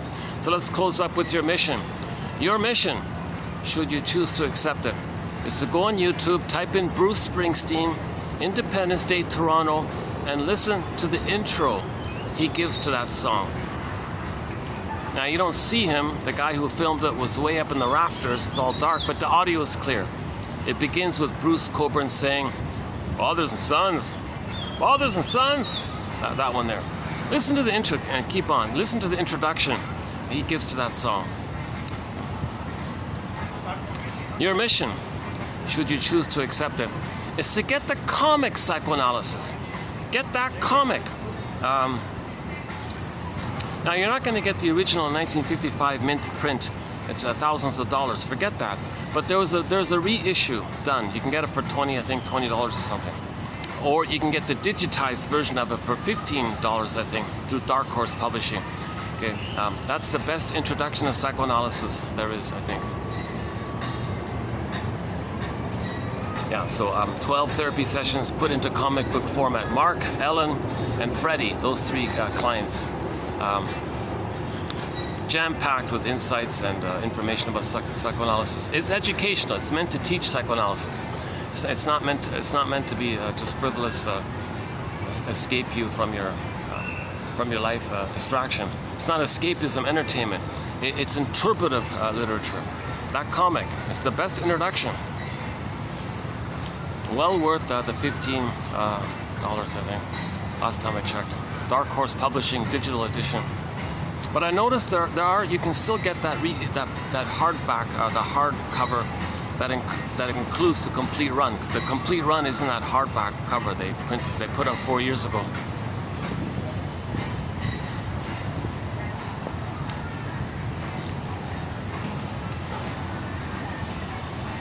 Any more missions for now? Well, honestly speaking, for the price of half a coffee, for 2 donuts, maybe in some places for the price of 1 donut. I would get this Encyclopedia of Insights.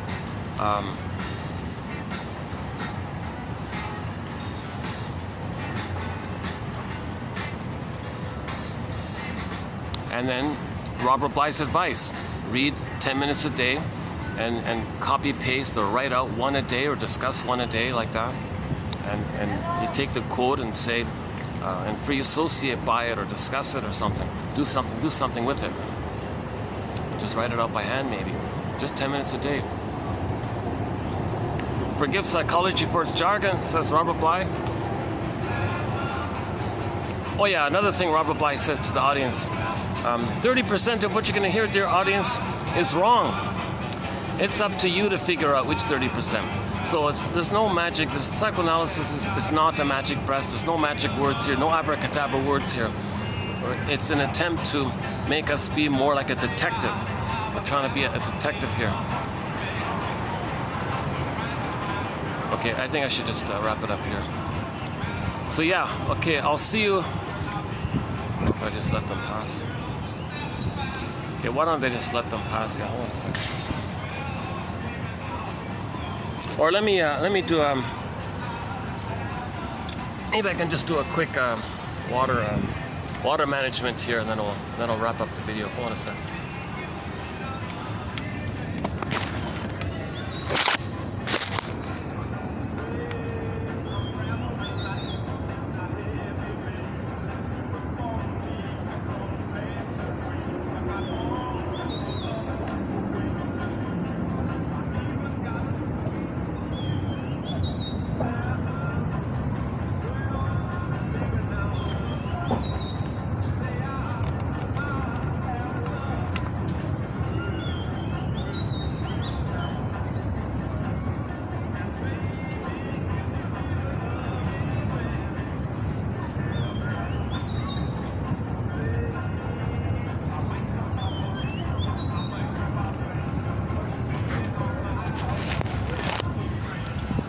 Let's just wrap it up here.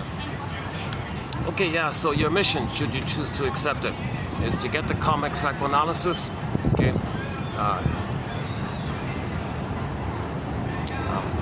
1001 Windmills of the Mind through the link there, and to listen to Bruce Springsteen, his introduction to the song Independence Day, sung in Toronto. Independence Day, he means like emotional independence from the mother. When we say independence from the mother, we don't mean necessarily that you physically leave the house. We're talking about emotional independence, like identity, your own identity. Some people live in the same roof, under the same roof, and have psychological independence. And some people live in different countries, but they're still tied to the mother psychologically in their brain memory system. They're still living with that conflict with the mother in the mind, no matter where they go in the world. They can travel around the world. Well, Edmund Burglar says, if you think leaving your country or something is you're gonna leave your inner conflicts, oh no! Your inner conflicts will faithfully follow you to the next place. So that comes from a book called Divorce Won't Help. He said, yeah, you think leaving your mate, you're gonna leave your inner conflicts, oh no! Your inner conflicts will faithfully follow you into the next relationship. So face your inner conflicts, and then you can save your marriage. Divorce won't help. That's what he means. So he's trying to save marriages. That's from one of his self-help books. Oh my God, Edmund Burglar. I could talk an hour about Edmund Burglar, one of our mentors. 24 books, 300 papers, very prolific author, very active during the 40s and 50s in particular. Those 2 decades, he wrote most of his material. Oh my God, yeah. There's a lot of great material by him.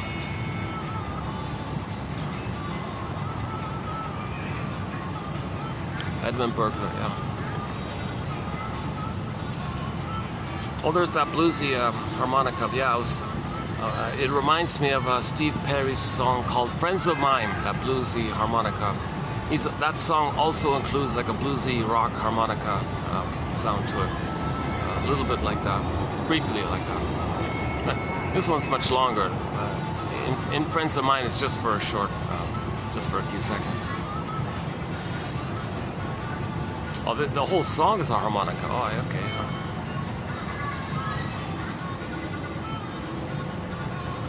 Yeah, once there was a band playing the xylophones here. It was nice. They were playing the wooden xylophones. Oh, that's one of the guards there.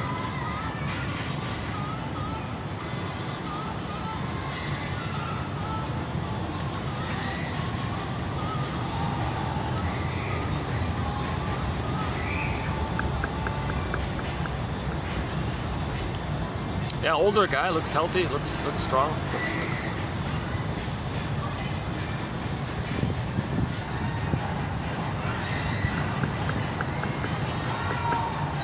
Yeah, he looks he looks pretty strong. He looks healthy and strong, that guy. He looks like he's maybe in his 60s or something.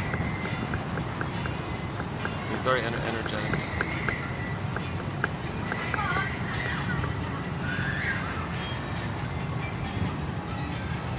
Any final thoughts here? Any final thoughts here? So 3 missions this time. Springsteen, the comic, and the coffee page link below. Those 3, yeah.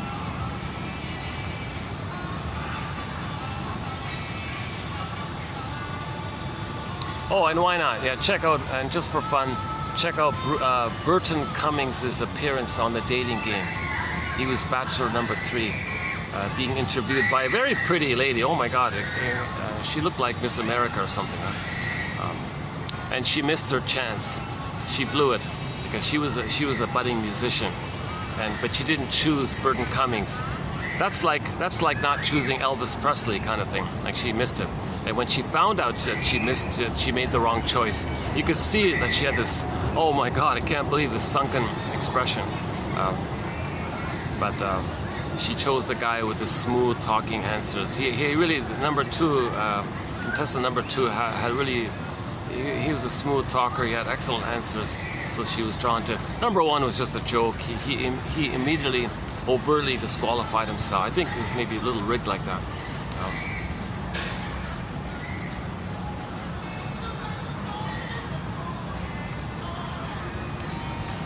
But I was thinking, my God, it'd be interesting to interview her about that choice, because had she chose correctly, maybe Burton Cummings would have made her a star. Like, with her good looks on stage, she could have been very. That's what she's looking for. She's looking for that elevated status, right? And maybe he could have gave it to her, kind of thing. She ended up with some kind of teacher, some kind of school teacher, which is okay and all that, but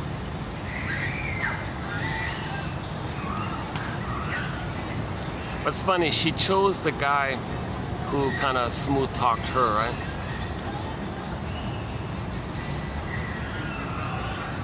So maybe it was refreshing for her to not control the guy, like he was sort of, because she was a little controlling herself. She was a little bit sort of always controlling people, maybe. He kind of showed himself not like that. Burton Cummings was kind of out of it a little bit. Not fully his fault. He got ridiculous questions. He got questions that no matter how you answer, it's going to make you look bad. For example, the dating one. What football penalty would you be issued if you're on a date with a woman? Seriously? Oh my God! No matter what you say, it's going to make you look bad, right? But she didn't ask that to number 2, right? She only gave it to 1 and 3, right?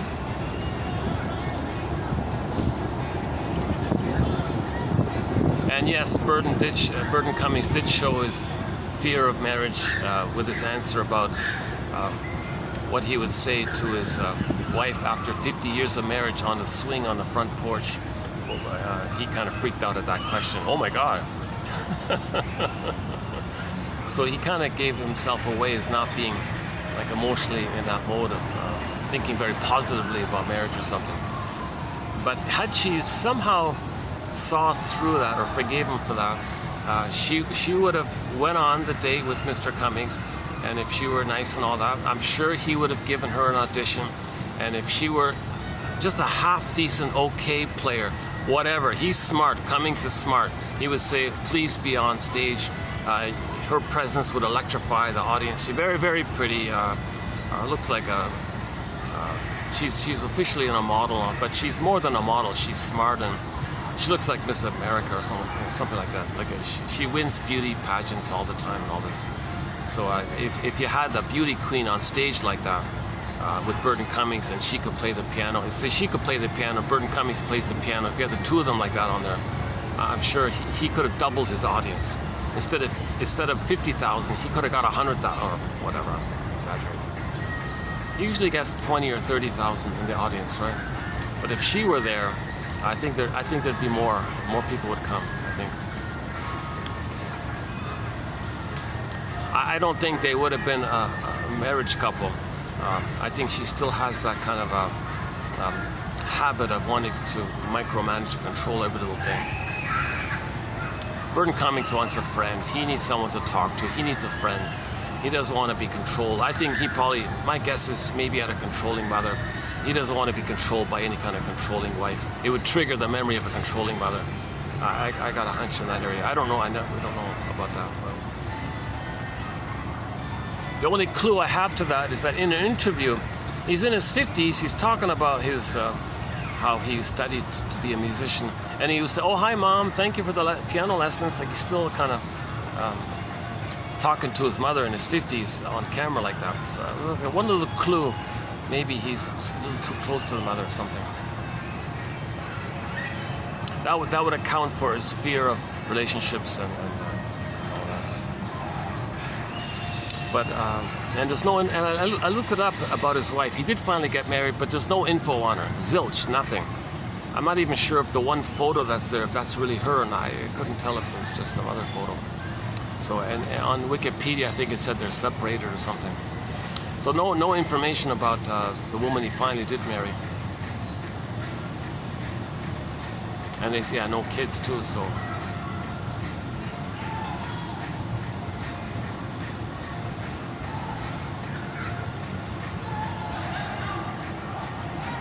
You know, no, but he did marry a lady, so maybe that lifestyle that musicians have, maybe it affected, or maybe just thought, I don't want to be settled down in some family routine. The road is my home, and he's always traveling all the time. And he's got houses all over the place. He owns shopping malls, and he owns a bank. They say he owns a bank. I don't know which bank. He owns a whole bank. The guy's so rich, he owns his own bank. Can you believe it? Jesus Christ. He owns mansions and all sorts of cottages and farms. He's got a massive farm somewhere. And,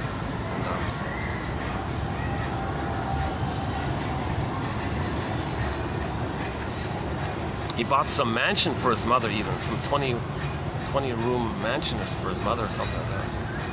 Very, very wealthy guy. But yeah, so once again, we have three of his songs on our soundtrack. You Saved My Soul, great song from the film Melanie. He played in the film as well. And then Something Old, Something New, meaning something old becoming something new. Something old is now becoming something new, meaning like that. And the third one is his most famous song as a soloist, about the juvenile delinquent story. He watched a crime show on TV, and after the episode was over, he wrote the song Break It to Them Gently, based on that juvenile who went down the wrong path and all this. And, those three songs.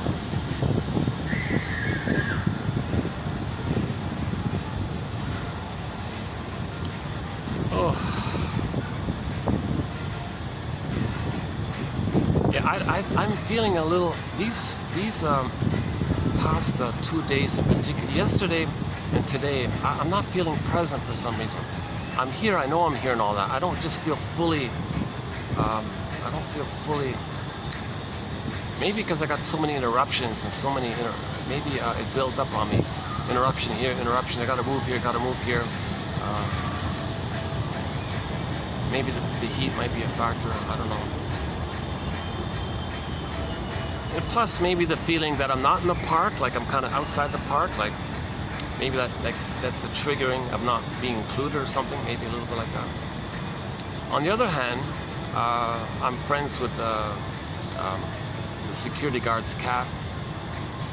Oh, and the other one, let's see if he showed up, the other one. Yesterday around this time, the older cat appeared. A big old stray cat, sort of lives in the park, I guess. Made an appearance, and he instantly jumped on my lap, and we made friends quickly. Yeah.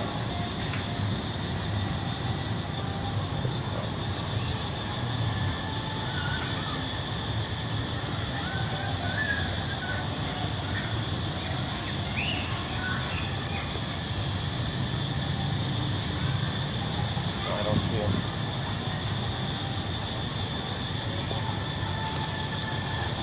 Okay, well, you have your missions. You have your missions, should you choose to accept them. And I'll see you in the next video, where we will be doing a part 4 of our 4-video run on the topic of timelessness.